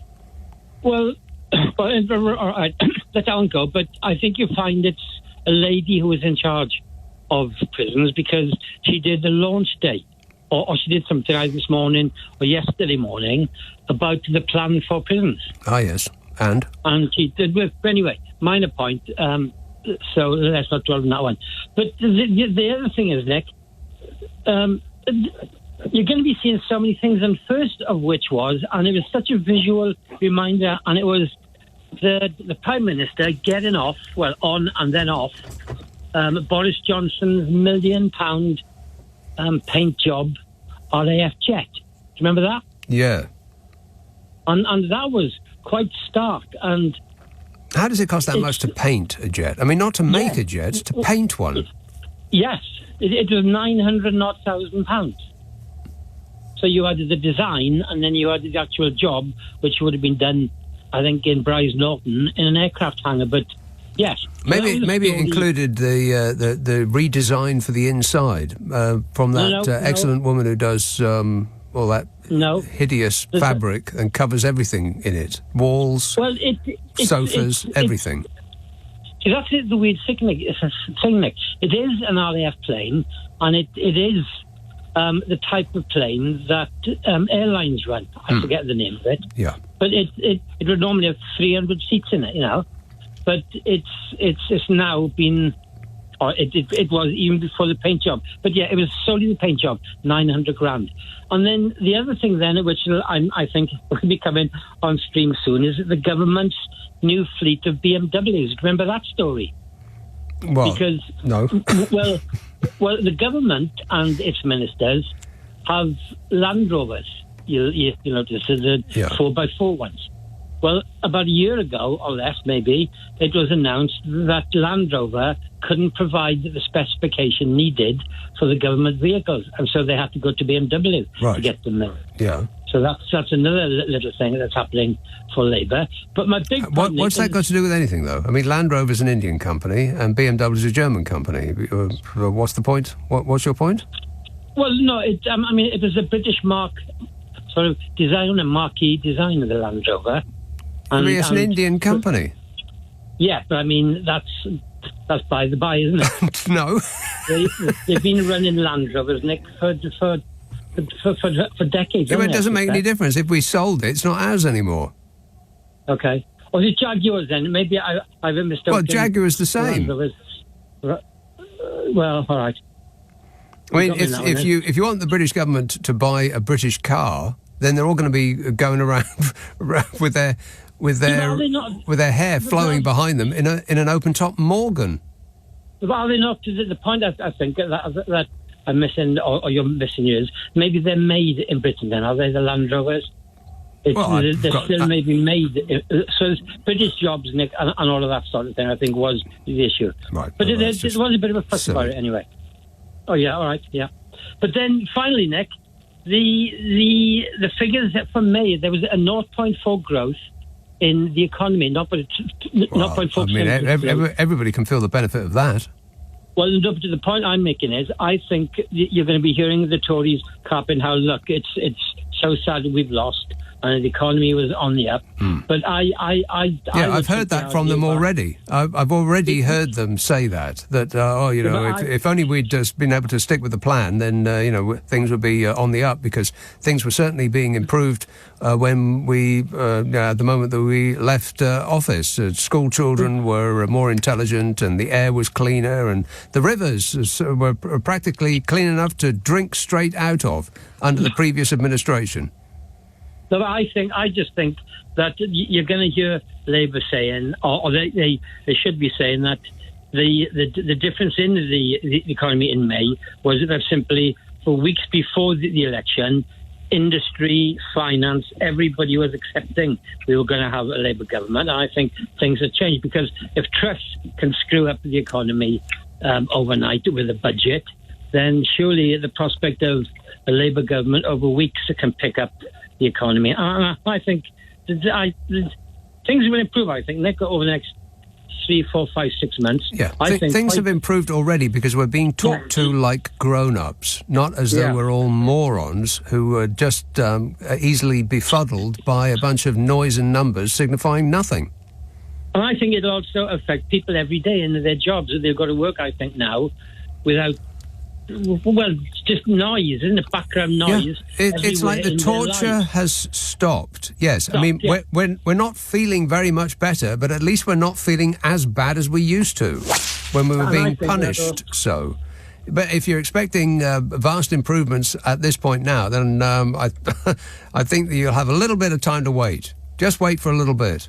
And as for the economy improving by 0.1% in one month and 0.4% in another month, well, to talk to me when that actually is felt by the general population, and it can go up or down by that percentage on a monthly basis forever, and nobody will feel any different. Anyway, thanks a lot, Malcolm. 0345 6060 973. Jessica says, people don't trust good things. We're used to having to pay some sort of cost while the minority powerful do as they like. The general public was slow to use the NHS when introduced, as it seemed too good to be true, and wondered where the cost to them was. In short, it's a refreshing change, but it's going to take time. Yeah, correctamundo. Going to take a little bit of time. But that's the one thing that nobody has any of, and isn't prepared to wait for anything. We want it all, and we want it now. That's partly the internet's fault, that is. That moon-faced creep who runs Facebook has got a lot to answer for. Coggleshaw, Cherry. Oh, hello, Nick. Cherry. Yeah, I'm just referring to the fact that you said, one of your callers said that Labour's been in 2 weeks. They've been in power for actually 8 days. 8 days. 8 days. And in that 8 days, you've got somebody saying, well, you know, why aren't they putting things right? What 14 years of destruction has done. It's amazing. It's hilarious, absolutely hilarious. Yeah. You couldn't write it. Anyway, and also Farage, he said that if he wins, he's going to go and move to Clacton. Yeah, sure he will. Can you imagine? No. And, you wouldn't know this because I'm a lot older than you, but years ago they used to have this case like in front of the museums or places where they have all the swings and everything. The laughing policeman in a glass. Oh, yeah. Well, every time I see Farage and he's laughing, he would look absolutely perfect in one of those in front of the Clacton amusement parks, wouldn't he? He'd fit very well in there, you know. Yeah, you could operate him with an old penny. You know, one of those big ones that's about the size of a manhole cover. Yeah, but it's so right. We've said all along that as soon as Labour get in, everything's got a flicker switch. But I haven't stopped smiling or laughing. And I swear to God, when I walk about or I'm in the supermarket, everybody looks a bit enlightened. Yeah, it's as though a weight... I don't imagine it or not. No, I think you're right. They really do. Yeah, it's as though a weight... It's like a weight's been taken off us. That's it. They've woken up to, something like that. You know, it's just extraordinary. You know, I'm just so delighted. Everywhere you look, HAPPY-ness. Yeah. And you know, in those 8 days, Nick, the health minister has had talks with the doctors and the nurses. Yeah. Now, I mean, you know, if they're not, you know... The one thing that the previous administration... straight away, I don't know what it is. Right, the one thing the previous administration refused to do was to talk to them because it was in the Tories' interests to keep fighting that. They've had chats with them. Yeah. You know, I just can't wait for it all to start swinging in, you know, and that, because I'm just so happy. Yeah, let's hope your throat gets better. Thanks a lot, Jerry. Cheers, my dear. Let's hope we live long enough to see it come to fruition, eh? I'll make a bet with you. Nigel Farage does buy a property, or somebody on his behalf buys a property for Nigel Farage, and then he doesn't go and live in it. Anybody want to take that bet? I'm talking about Clacton. That he will make a big show of buying a place and having his photograph taken outside it, probably wearing a flat hat with a fag in his hand and a pint, you know, the props, and then you'll never see him again. Anybody want to take that bet? Or do you actually think that he's going to be there every Friday sorting out your potholes and your bin needs? But, you know, the good people of Clacton knew what they were voting for. That's what I heard about 1,000 times at great volume. 0345 6060 973. Text 84850. Email nicka@lbc.co.uk. If you're on Twitter, it's @LBC. Friday, Saturday, Sunday night at 10. Nick Abbott, LBC. Leading Britain's conversation. Nick Abbott. Alexa, send a comment to LBC. What number are you calling from? 0345 6060 973. Tamara texts, it's not coming home. It's retiring to Spain, like the rest of us oldies. Mike says, regarding scripts, a bit maybe, but felt like Rachel Reeves was very much sticking to the script, the no magic money tree, etc. And Daniel says, finally, the grown-ups are sitting at the table. The previous government felt more like random group assignments in school. I don't know what a random group assignment is. What does that mean? I need educating. Luton. Hello, Adam. Hi, how's it going? Adam. Good, thanks. Good. You know, I think you're right, you know, about how awful it would be to have Nigel as your MP. I mean, imagine going to him and complaining about, I don't know, your potholes, and he would, because he's obsessed with immigrants, he's going to be blaming it. And you're like, no, it's actually because the HGVs are coming down the road. And he'll be like, no, it's the immigrants. So it would be really unhelpful to have him as your MP, I imagine. If you could ever get an appointment with him to talk about the potholes in your road, I would be stunned. So what I was really calling you about was, I don't know if it speaks to me having such a bad nature and not being as peace and love as everybody else, but I was really hoping that Labour wouldn't be as cordial as they're being with Conservatives. Like, they seem to be quite chummy. Like, Jeremy Hunt left some little notes for little Keir Starmer's little kids. And Rishi apparently was, like, speaking highly of him and all this stuff, saying... Yeah. And I just thought, after the disdain that you literally called him, didn't they call him? They were basically calling it communist Starmer and stuff like that about a week ago, and now they've lost. Well, what you should take from that is that they're acting. So either they're acting now or they were acting then. But after all that Labour has endured, I really thought they would come fighting with dropping the Russia report, telling us how much money's in the kitty so they can no longer ever use that line that there's nothing in the bank that they always beat them with. I really thought that Labour would treat them with I don't know if you ever saw Lewis Goodall being spoken to by Jacob Rees-Mogg at the Tory conference. It went viral. Yeah. It was disgusting. Like, genuinely hate-filled. Well, I feel like Lewis had to wipe the spittle off of his face. But that's the thing about Jacob Rees-Mogg is that's an act too. That's sort of that sort of overly polite act is the definition of not being polite at all. He uses fake politeness as a weapon in much the same way as a lot of people use religion as a weapon. They don't actually live a religious life. They just use it as a weapon to attack other people. Well, out of spite, I think Keir Starmer and the new Labour Party and all left-wing parties should refuse to give any more airtime to the state-sponsored hate broadcasters like GB News, which, if they refuse to give them an exclusives like the Tory parties used to do, and only give it to reputable people like yourself, like the BBC, like maybe Novara Media, like myself. So that you can't. So that even when they do cut up your little videos, they have to have LBC at the bottom, just to stick just to stick the dagger in a little bit. It would just really, I think you could silence that whole. Well, I think the government's relationship with the press has just undergone a massive change because somebody wrote that before the Conservative Party would release some new initiative.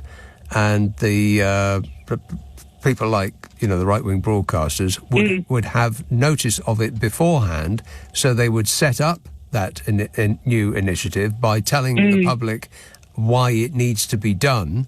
And then the columnists could get stuck in saying that this is the change that we've all been waiting for. And we get all of that before the government actually tells us. So it was like pummeling us into submission before the policy is actually announced. So, and none of that's happening anymore, as far as I know. The hotline to the Mail and the Sun and organs like that. That's not there anymore, which is one of the reasons that those newspapers are absolutely furious that era has come to an end. Well, now we seem to be getting leaks. Did you hear this week at Kemi's far right graduation party? They leaked their private notes, and they were saying that Suella's having a very public meltdown and stuff. They hate each other. I know. So we really need to jump on it. We really need to really take advantage of this, because it won't be long before we forget that the Reform Party called Rishi Sunak a P-word and they all become friends again, because they really... Do you remember how... Don't you think it's weird how Rishi Sunak got along better with Georgia Maloney and Viktor Orban? Yeah, no, and it's not. It's not weird at all. But my limited experience of Westminster was that I've only ever been there twice, and I think my first visit was more instructional than my second, because it was in the evening when they were all drunk. But by drunk I mean bouncing off the walls, having to be held up by their suspiciously young assistants, drunk like I've never seen before in my life, outside of Freshers' Week, and that was a bunch of 18-year-olds who had never been let out before from their parents' control, drunk. And these were adults, there was old geezers. And my feeling was that it wasn't them and us, the Tories versus Labour. It was all of them versus us, the poor dopes who pay for it all. So that, I think, informs why they were polite to each other, because outside of the act, which is what you see in Prime Minister's questions, they are actually chummy with each other. Well, I think I would rather I'd rather they put up the act when talking to the far-right parties in Europe and showed us the cordial side when talking to the opposition of this so-called strong democracy we've got. Because when we watched the debate, you would never seen Rishi Sunak's eyes bulging out his head more than when he was talking to somebody who he's now calling a decent man. But then he's hanging with the far-right and keying with, CPAC and Republicans. But when it comes to people in our own country who we shouldn't be so... I don't know what the word is, but it just really surprised me. Maybe because we haven't managed to see inside of the Houses of Parliament like yourself, but I just didn't like how I see him laughing and saying we've got a great relationship with Hungary, and people that say that Ukraine are neo-Nazis, and yet Jeremy Corbyn, when he's talking to people who are just opposite him on the bench, in our own parliament, he kind of spittle flecked with fury. Yeah, no, I know, but I like I said, it is an act, and some are more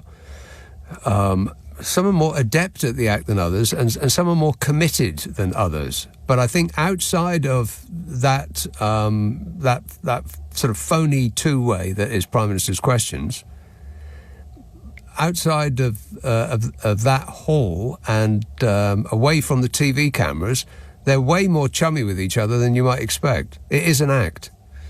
I just feel that now we're witnessing less acting, don't you? Seems to me that is the case. All right, thanks a lot, Adam.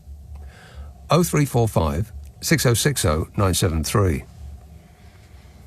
It's just going to take a bit of time to get used to. People acting like real human beings, listening to the question and then answering what was posed to them rather than just repeating ad nauseum over and over and over again whatever spurious statistics they'd learned by rote before coming on set.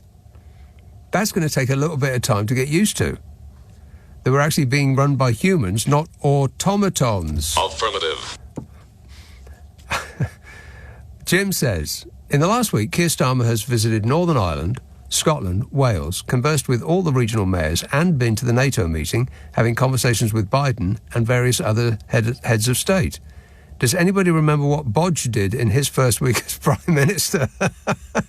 I do, says Jim. He went on holiday. Yeah. Wait a minute. That's right. That is actually true, isn't it? The first thing he did was go on holiday. I think he's still on holiday. I don't think he really ever came back.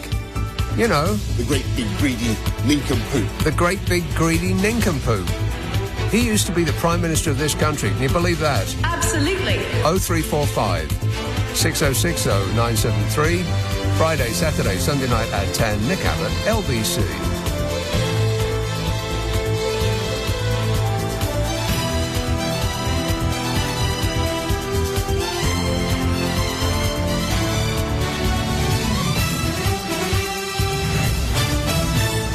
On your radio, on Global Player, and Play LBC. Leading Britain's conversation.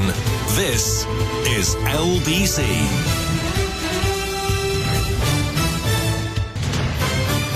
This is LBC from Global. Leading Britain's conversation with Nick Abbot. Anybody care what this guy thinks? No! How are you? I'm super, thanks for asking. Martin texts, I wonder if you will moan about the wonderful Labour Party when all the hard left-wingers start draining our economy. It will happen because they hold so many seats in Parliament that Keir Starmer won't have any say in it. Good job Nigel Farage is there to point out to the British public how weak they are making the country, says Martin. I'll sum that up for you. What are you talking about? The hard left-wingers will drain our economy. What, as opposed to the party that sold off our electricity and gas and oil and water? They sold off our post office and our trains and our phones and... Am I missing anything? Is there anything left? Draining our economy. Heston, Isaac. Heston, Isaac. Hello, Nick. Yes, Isaac. How are you? Good, thanks. Yes. Right, a few things. Oh, okay, great. Right, a few things. Right, I've been, earlier today, I was watching a Liz Truss, a video on the election result in Liz Truss's old constituency. I've got it in front of me now. Had it and, so good. And I started looking at... And I started looking at some of the comments, and the top one made me laugh. This guy said, "What I don't get is how Truss got nearly 11,000 more votes than the monster raving loony party." Yeah. That is a disgrace. A disgrace, that is, yeah. And are we on delay, Isaac? If she wants to be leader... Are you calling us from the International Space Station? There seems to be a delay on the line. There it is. I was there... No, I can hear you fine. Well, maybe there's a delay in your brain. Okay, right. Because I say something... I'll continue quickly. Yeah, okay, go on. Big delay. No, my brain's fine, even though I'm going to bed soon. What kind of a phone are you? Are you calling me on a satellite? See, he can't. There is a delay. He cannot hear a word I'm saying in real time. Are you calling me on a satellite phone? Big delay. No, I've got my phone in front of me on my desk. Right. Okay, I'll count 1, 2, and you. And as soon. You can't hear me. Call back later? No. Yeah, call back when I'm not here. I'll say 1, 2, and you. No, I'll say 1, 2, and you say 3 as soon as you hear me say 2, all right? Big pause. Yes? 3. Yeah? No. 3, 4. I didn't say it yet. Oh, I'm just asking you whether you understand the rules as they've been explained to you. Yes? Big pause. No, all right, listen. I'll call back. I'll call back. All right, I'll look forward to that. Thanks a lot, Isaac. Well, it makes as much sense as anything else on this show so far. Absolutely, yeah. Pat says, now Tories can take a job at minimum wage and show us how they cope. Maybe they can take on 3 jobs to pay their mortgage. If you voted Labour, never complain, OK? Says Pat. Well, I understand the first part, but not the if you voted Labour, never complain part. Well, complaining is our national sport. Never mind about football. Moaning is our national sport. So whether you voted Labour or not, you'll still be able to moan. Because life will not improve for at least 5 years. Don't expect it to. Takes a long time to turn this big ship around.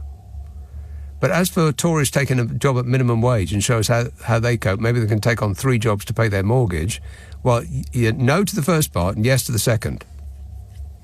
No, they will not take a job at minimum wage. Yes, they will probably take on 3 jobs, but they won't be actual jobs.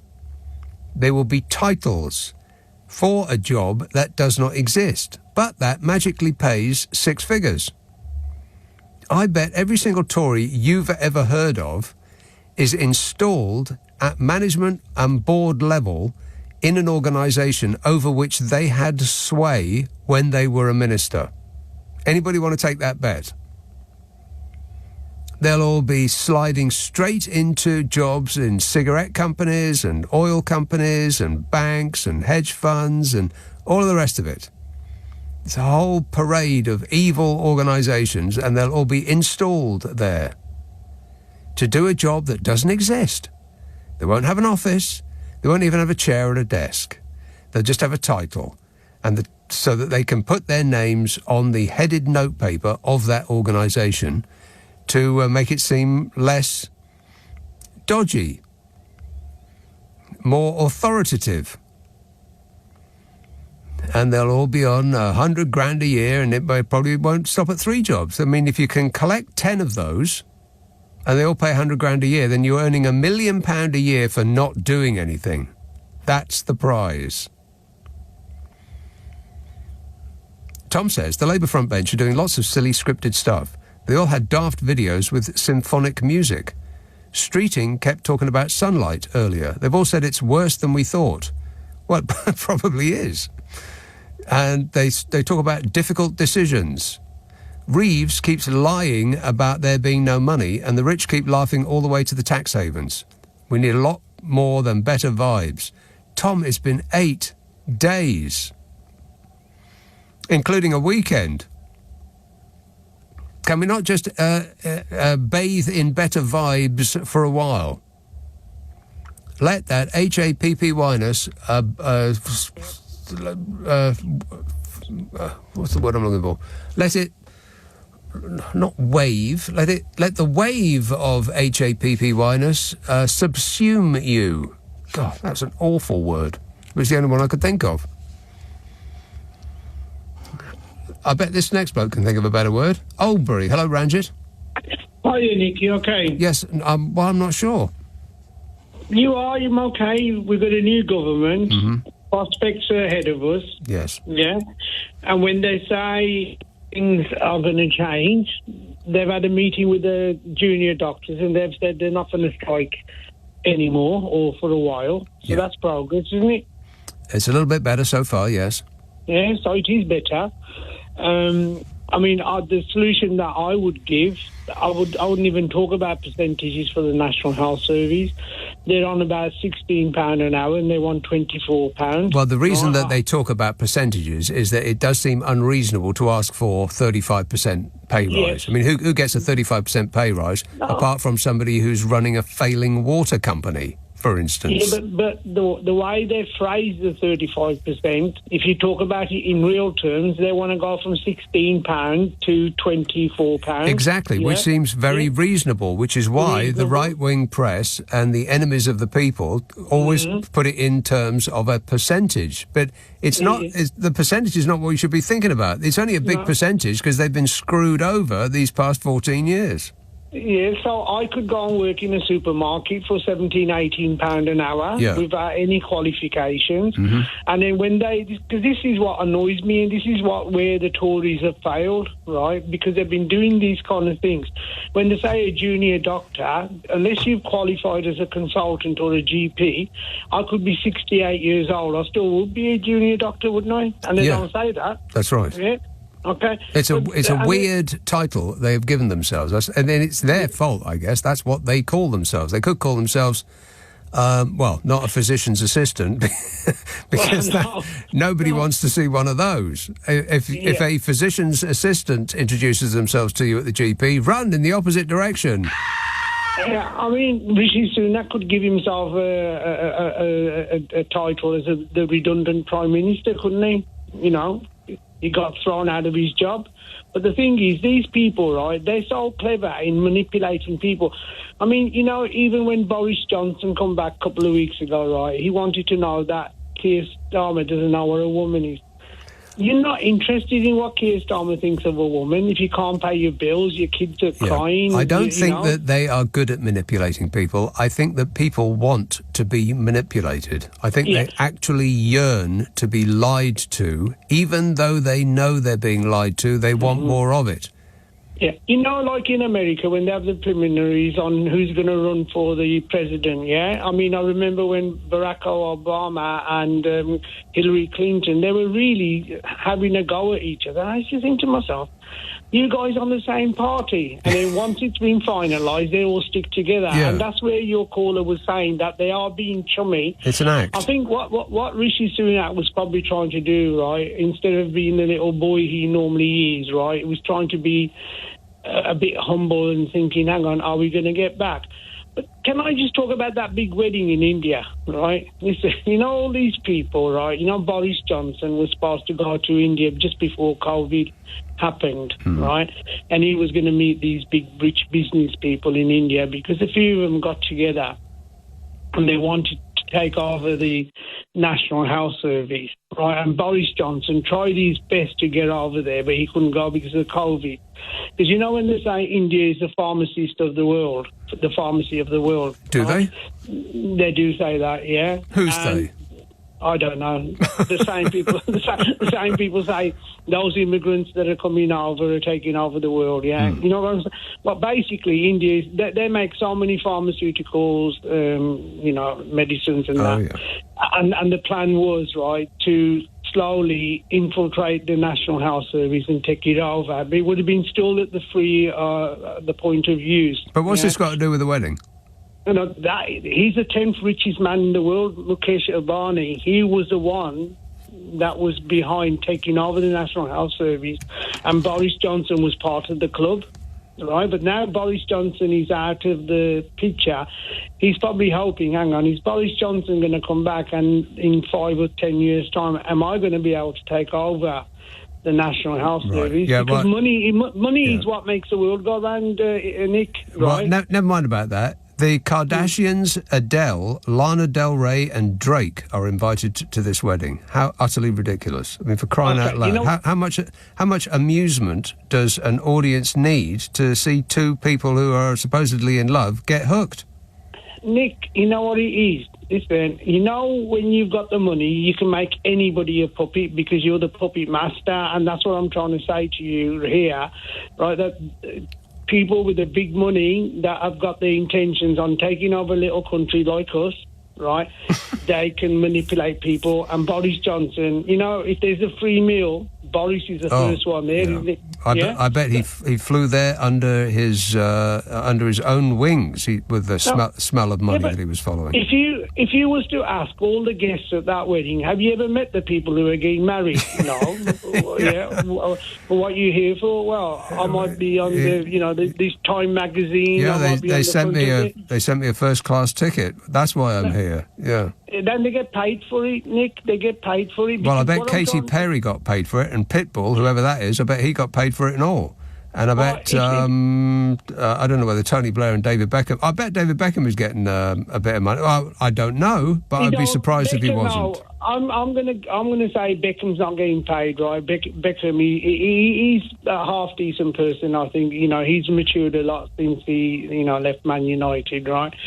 But the thing is, all it is, it's a who's there, right? Have your picture taken that you was there. Mind you, Ranger, if the world's 7th richest man, or whatever he is, doesn't really make no, 10th, never mind. Well, 10th, who cares?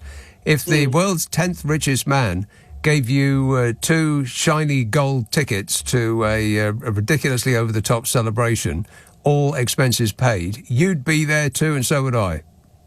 Well, one ticket would be yours and one would be mine. Oh, well, in that case, I'm not going. You want me to phone him and tell him that we need 2 tickets for the... Yeah, tell him that I'd rather not sit next to you. In fact, can we go on separate planes? We can. He'll send a separate plane to you. And I'll fly from Birmingham. And can I talk about the football, Nick? Right? Listen, what matters is the result right at the end. It doesn't matter how you get there. It kind of does. It sort of does. No. It does. We're going to argue here, okay? Because I love you, but the thing is we're going to argue here. You know, all the Tory ones that have lost now, when I speak to them, only 34% of the people voted. I said, hang on. You lost 250 MPs. Yeah. What does that tell you? That has nothing to do with the football. No, it is with the football. No. Because in the final, you don't score an own goal. So what they're saying is those 250 MPs scored an own goal in the general election. In the final, you can score an own goal.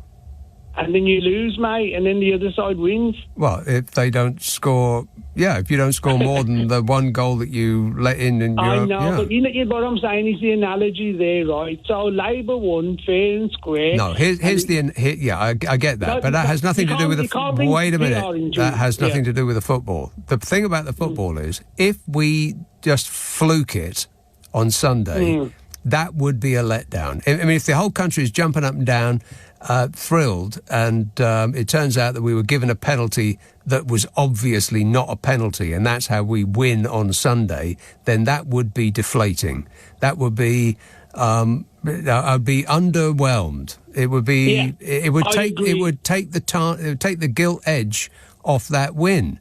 So, and in much the same way as we don't really deserve to be in the final. We just had way too much luck on the way there.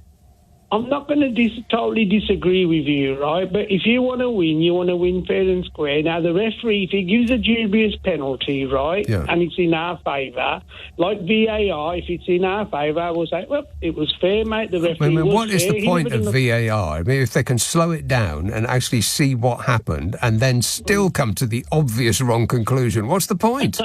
But listen, what happens, right, is who brings the trophy home, right? Yeah, I know you say, you keep saying that, and I don't think that's true. I think it would tarnish the result. If we brought the tournament, if we brought the cup back, and we only won it because of some refereeing mistake or some other error on the pitch, then it would lick the gilt off your gingerbread, wouldn't it?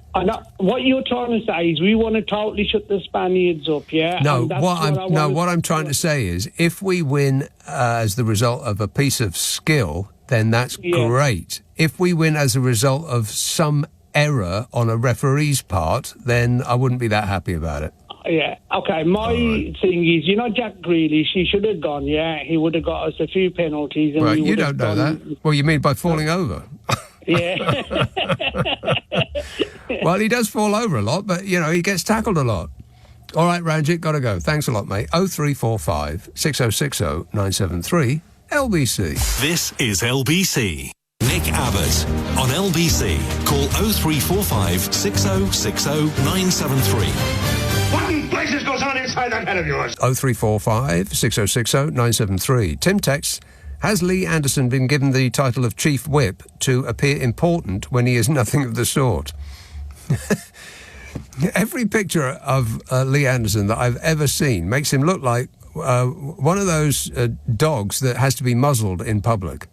It looks like he's about to bite someone. Jamie says, positivity is the only way, and we've got the right people in charge now, says Jamie. And then he says, thank Christ. I'm not sure that Christ has anything to do with it, Jamie. Somerset. Wait a minute. Where am I? Here we go. The world's loudest computer mouse. Somerset. Hello, John. Hello, Nick. How are you? Good, thanks. Oh, excellent. I hope you're well, me old mucker.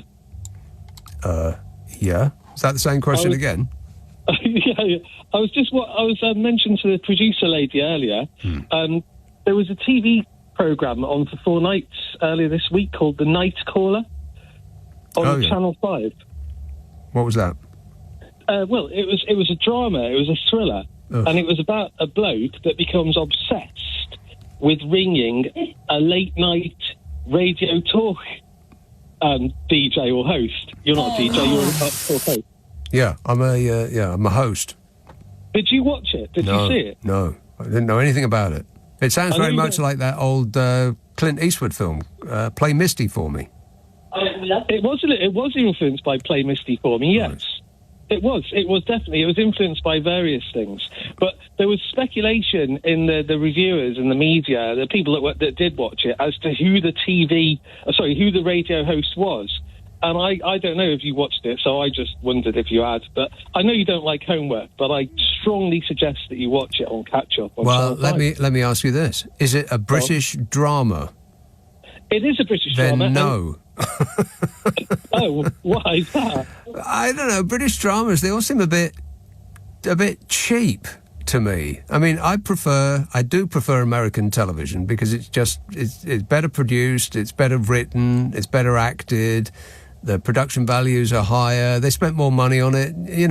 If you're gonna, it's like football. If you're gonna watch football, do you want to watch the Premier League or do you want to watch Division 1? Right, I'm with you.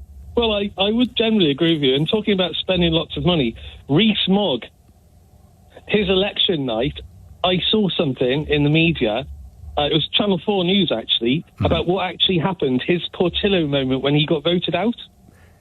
Yeah. Would you like to hear it? Well, you're saying, so you have information that is not already in the public domain? Well, you might not have seen it, because I haven't seen it. I haven't seen it until tonight. Okay, lay it on us, baby. I'll lay it on you. So he was very stoic. They interviewed him about an hour before the vote was announced, and they said, "How's it going tonight?" And he went, "Ooh," and he said, "Well, it doesn't look like we've done very well, but we'll wait and see." And then it was announced that he'd lost, and he made some comment, and he said, "I can only quote Caractacus Potts from Chitty Chitty Bang Bang." Yeah. And he said, "From the ashes of failure rise the phoenix of success." Yeah, which just sounds exactly the sort of asinine thing he would come out with. Absolutely. And the Channel 4 reporter followed him for about half a mile down the road, and he said it about 6 times. Really? Yeah, he couldn't stop saying it. And Well, he couldn't think of anything else to say, presumably. I don't think he could. And he said, well, in the end, he said, "Well, we must reflect." But apparently he's going on some reality TV program. Yeah, that's what I heard. But I thought that's what he's just been on for the last 14 years. Yes. Yeah, he's been acting that role for his entire life. Do we really need to see more of it? I mean, I don't believe any of it in real life, never mind about putting it on for the telly. Exactly, and we've all been unwitting viewers. And there is a video, I suggest you look it up, on YouTube. When he was about 12, right, there was a documentary about him. I've seen that.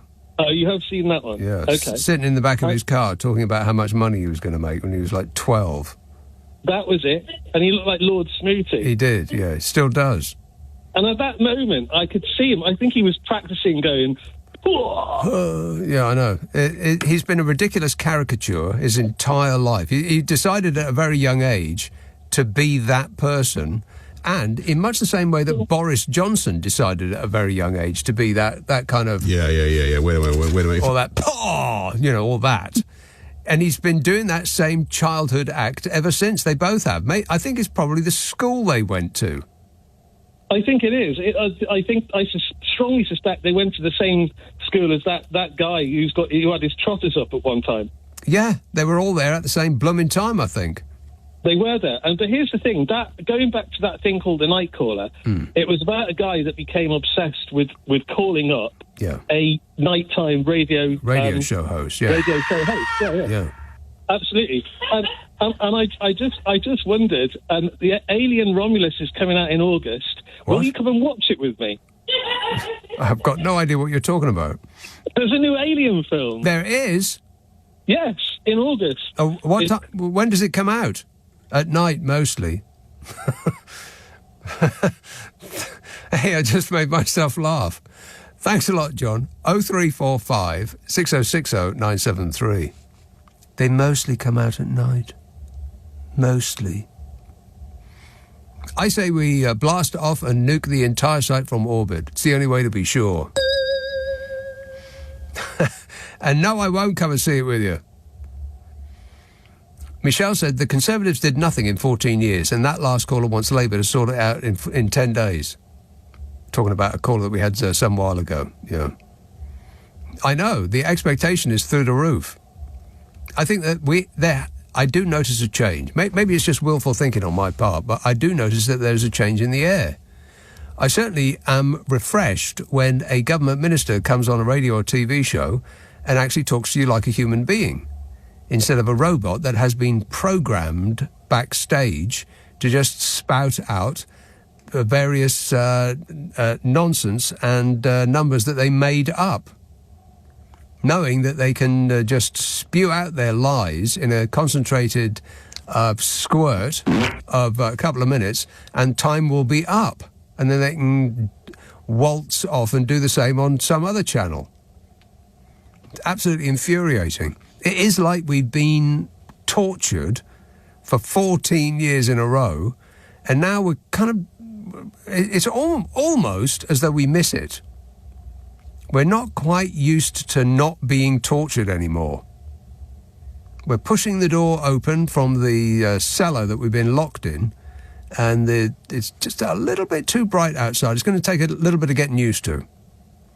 I mean, I'm not saying that the world has been verifiably improved in any way. I'm not saying that the country is better now than it was 10 days ago. But there's reason for positivity, if not hope. Yes?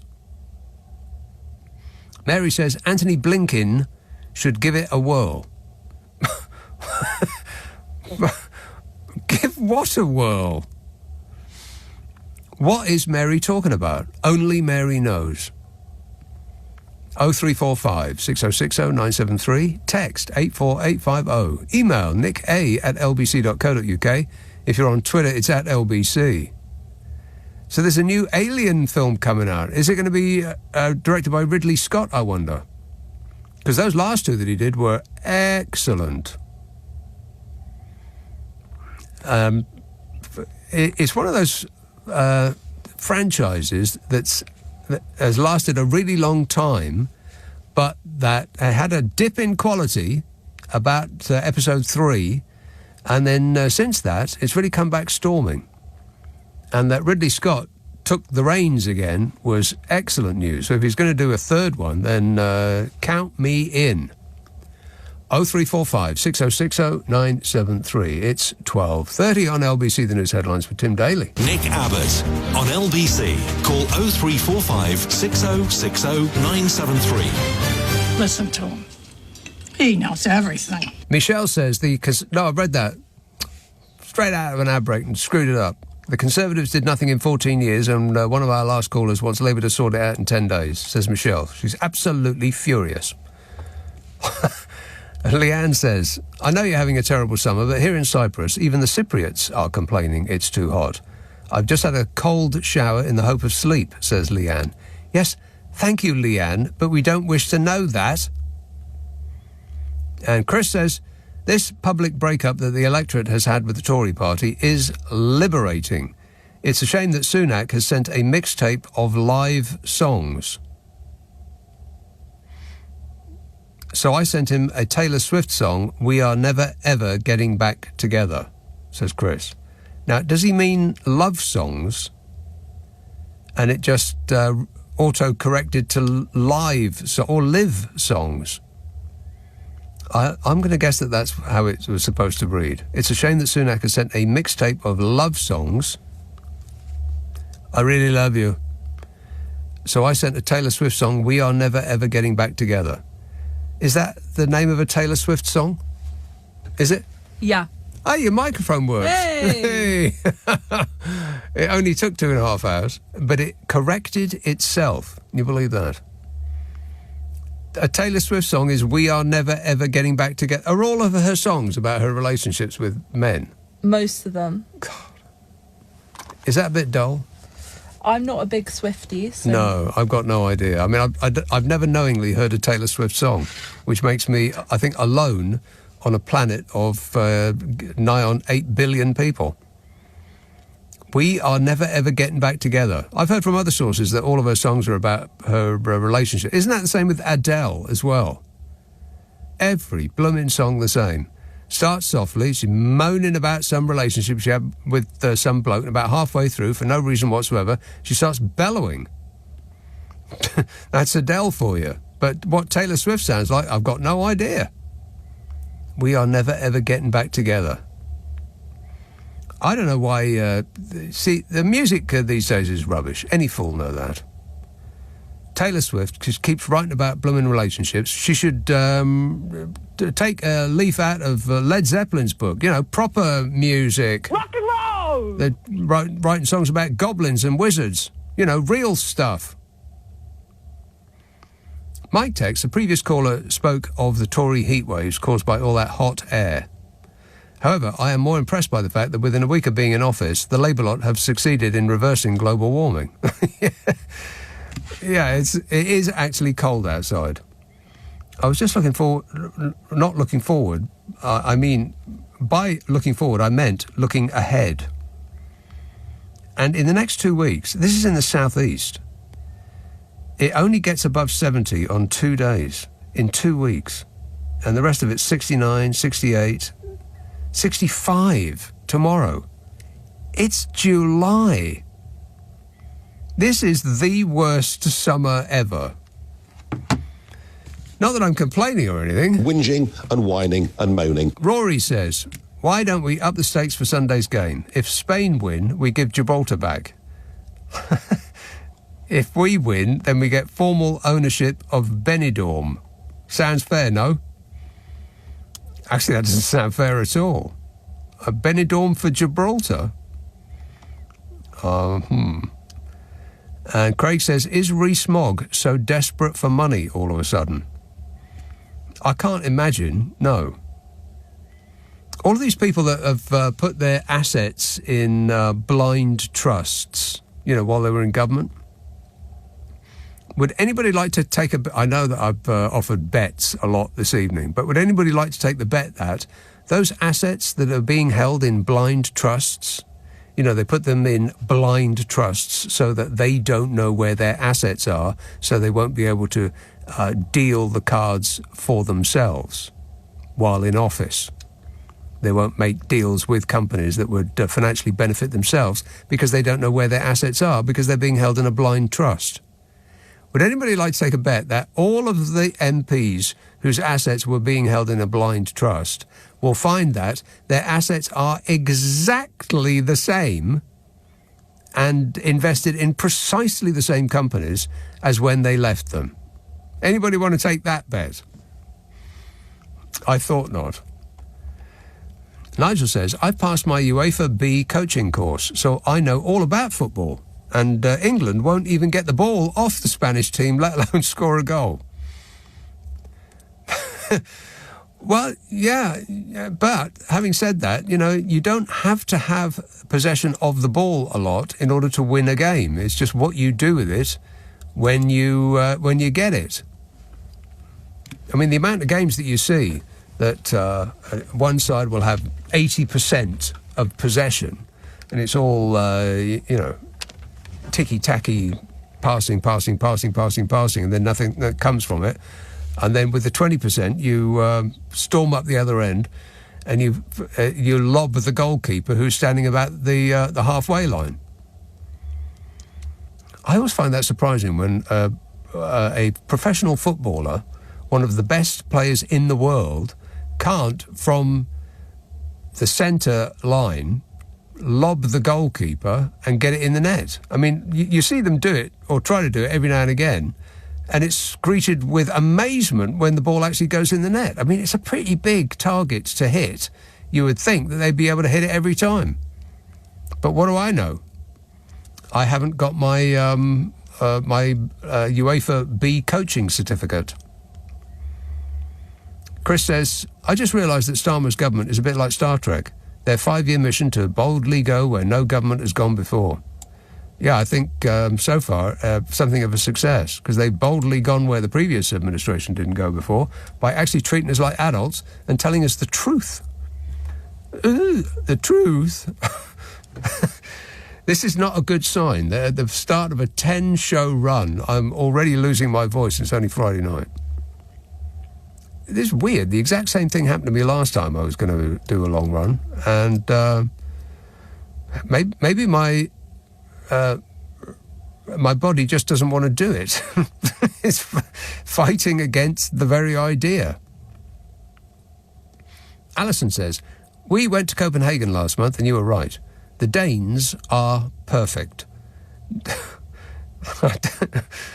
No one is overweight. There's no traffic as everyone is on a bicycle. The food is excellent. And to top it all, the weather was beautiful.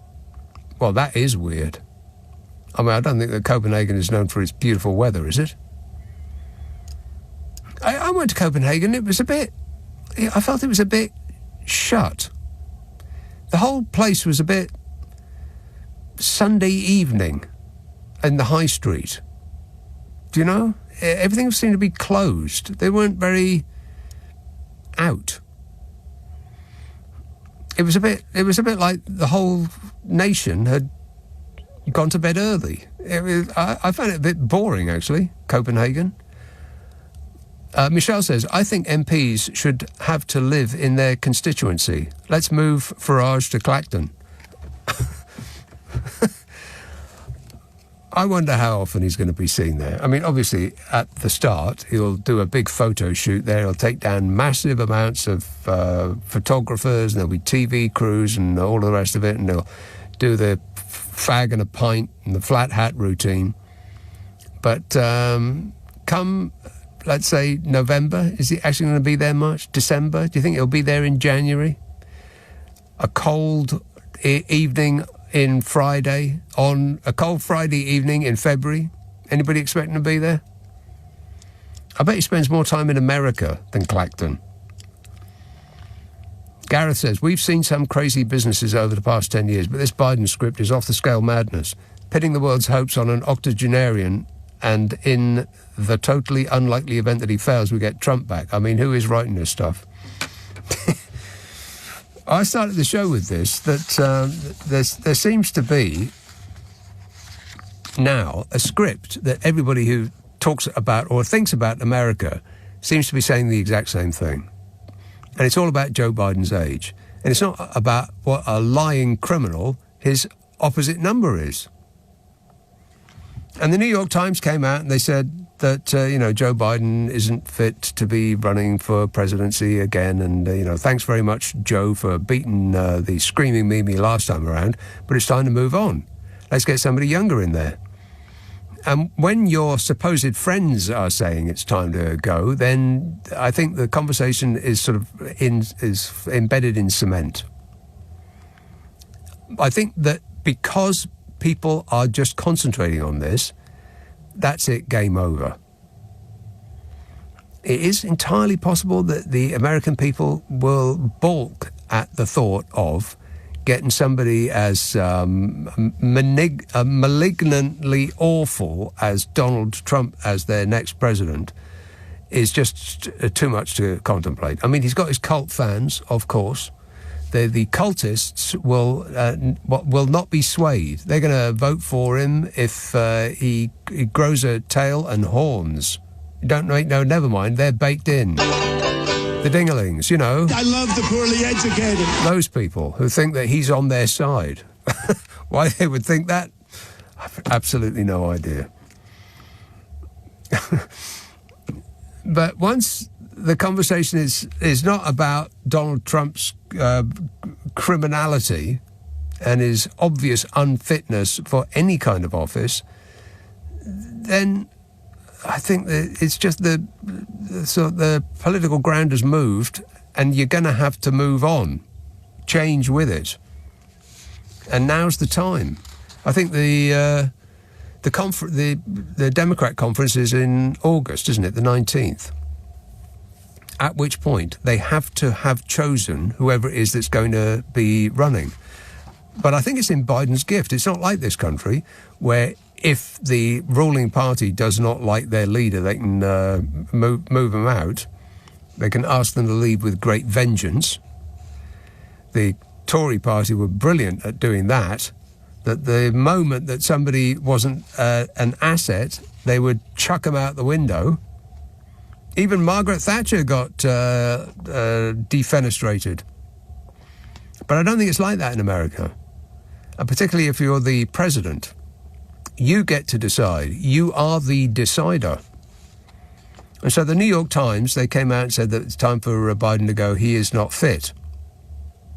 And the LA Times, on the other side of the country, they took, finally somebody's actually writing something that's is actually addressing the elephant in the room. It says Democrats are in crisis at the moment, divided over whether President Biden should stay in the race after his disastrous debate last month or clear way for another younger candidate.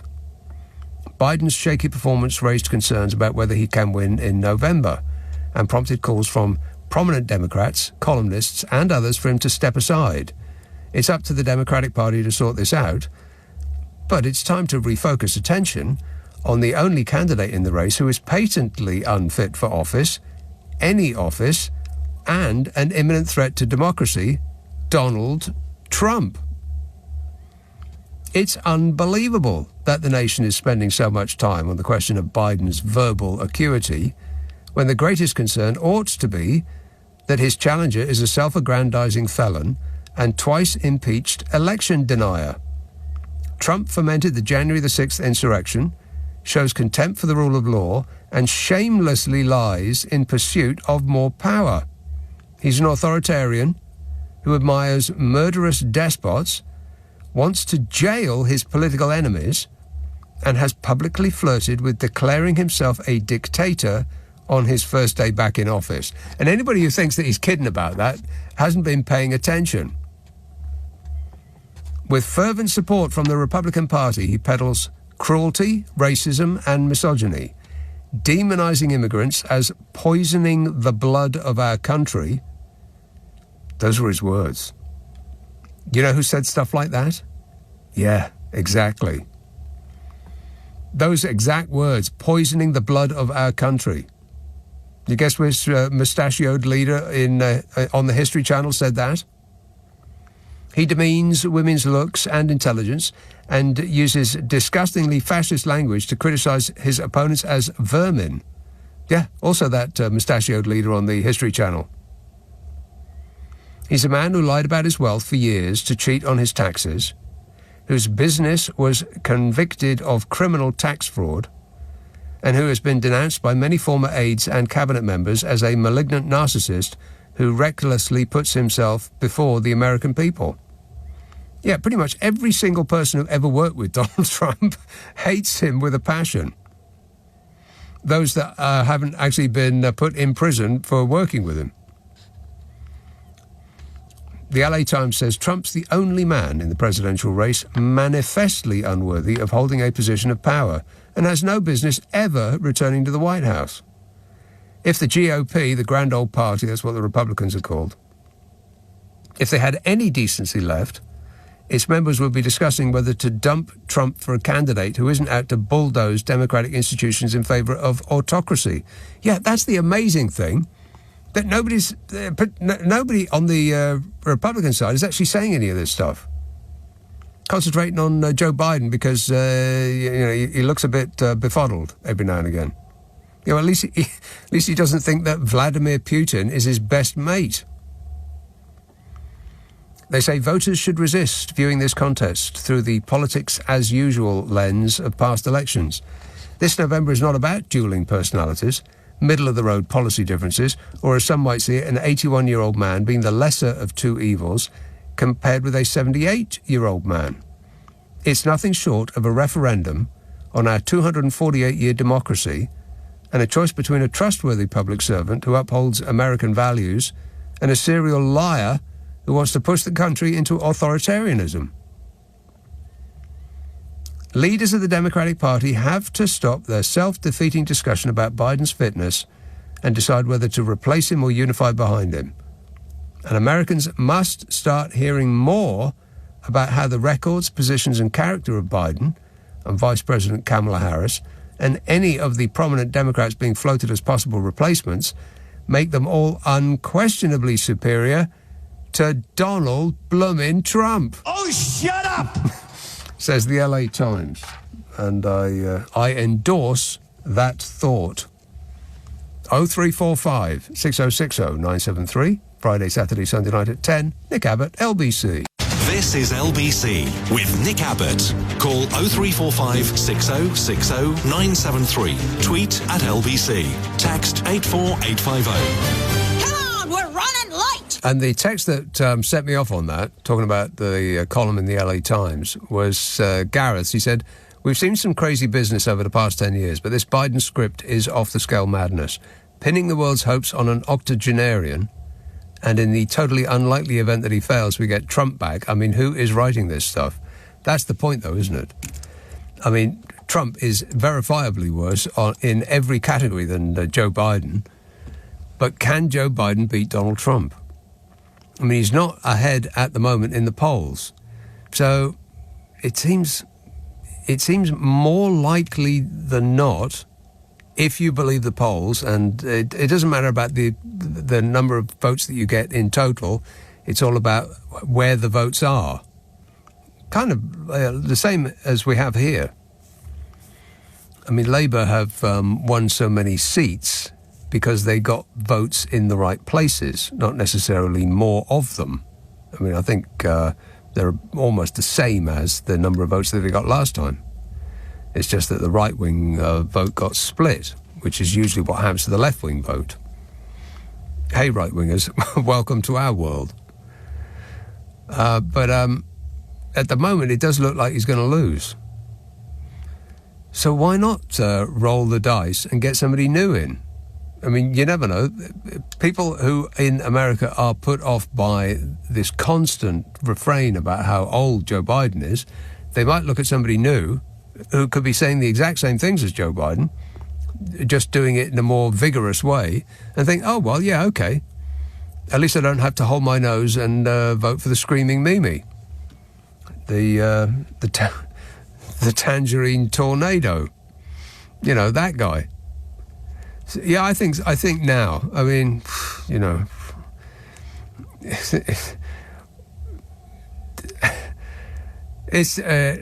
difficult.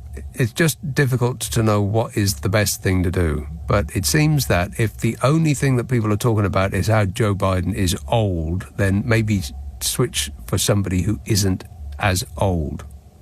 Why not? Give it a go. What's the worst that could happen, apart from, global thermonuclear war? Rose texts, is there still masses of desperate poverty in India? Just wondered, hearing about the obscenely extravagant wedding. Mind you, look at this country. Yep. To both thoughts. Yes, there are still masses of desperate poverty in India, and ditto here. The rich get richer and the poor get poorer, and the only people that pay taxes are the ones that can barely afford to in the middle. Sarah says, Farage said he would live in Clacton, the same as he said post-Brexit the NHS would be millions better off each week. Yeah, I do believe that he also said that if Brexit wasn't a success, that he would leave the country. How's Brexit doing, by the way? Brexit's going great. Oh, I'm glad to hear it. Glad to hear it. Chadwell Heath. Hello, Jack. Yeah, hi there. Hello there. Sorry, I can't see you. I hear you talking about blundering Biden and Donald Trump. I just don't understand what all the hate is on Donald Trump when he was in charge of America. It wasn't run anywhere nearly as bad. He opened up trading markets. With? People. I don't think I can mention the app that I use, but I use a particular app, and it was a lot easier to be able to trade in terms of the natural gas and American utilities of gas, as well as electricity. And Biden has kind of put a stop on that, so I don't see what all the hate on Biden is. You were trading on an app buying gas? Yeah, so there's am I allowed to mention the app? I don't know. Well, just tell us what it is that you were doing. You were buying gas on an app? No, yeah, so you can trade on multiple different things, whether it's natural gases. Over in America, they've got cannabis, certain states that you can trade on, as well as gold, coffee, and everything else. So stocks and shares you were trading? Yes, yeah. And Trump, it was a lot easier doing it whilst Trump was in charge. In what way has the stock market changed? So Biden at the moment, you're not able to trade on natural gas within America because he's exporting from abroad. It's not coming directly from America. Natural gas? Yeah. So you're saying that Joe Biden stopped the sale of natural gas? In terms of business, Trump is better for America than Biden. Yeah, but that's not true, and is verifiably not true. Based on? But by what measure is the economy in America worse off under Joe Biden than it was under Donald Trump? Well, you said it's provable, so I was asking you what's the evidence? Well, the evidence is every economic measure is improved under Joe Biden than it was under Donald Trump, with the single exception of inflation, which went up all over the world at the same time. The jobs market is better. The debt is... Donald Trump added $1 trillion to America's debt just to give the super rich a tax cut. And this is based on... there's a lot of words there, but I haven't heard any sources of information to evidence the research. Well, you don't really have to look it up, Jack. That's just public knowledge. He did add $1 trillion to the debt in order to give tax cuts to the super rich. That's not me making it up. That's what he did.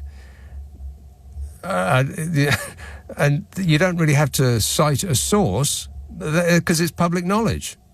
But you can look it up at your leisure and get back to me when you like. Something about trading gas. I've got no idea. 0345 6060 973. Oh, look at all these texts and emails that I didn't get around to. In a brief 3-hour show. I'll do them tonight. And I will return tonight at 10, assuming the voice holds out. If you missed any part of this super show, you can catch up on Global Player, which is the official LBC app. We do put this and the Saturday night show up the internet as a podcast, which means we take the news and most of the ads out, mostly, which means it takes less time to listen to, which will give you more time to buy and sell gas, buy and sell gas, buy and sell gas, buy and sell gas, buy and sell gas, buy and sell gas, buy and sell gas, buy and sell gas, buy and sell gas, buy and sell gas, buy and sell gas, buy and sell gas, buy and sell gas, buy and sell gas, buy and sell gas, buy and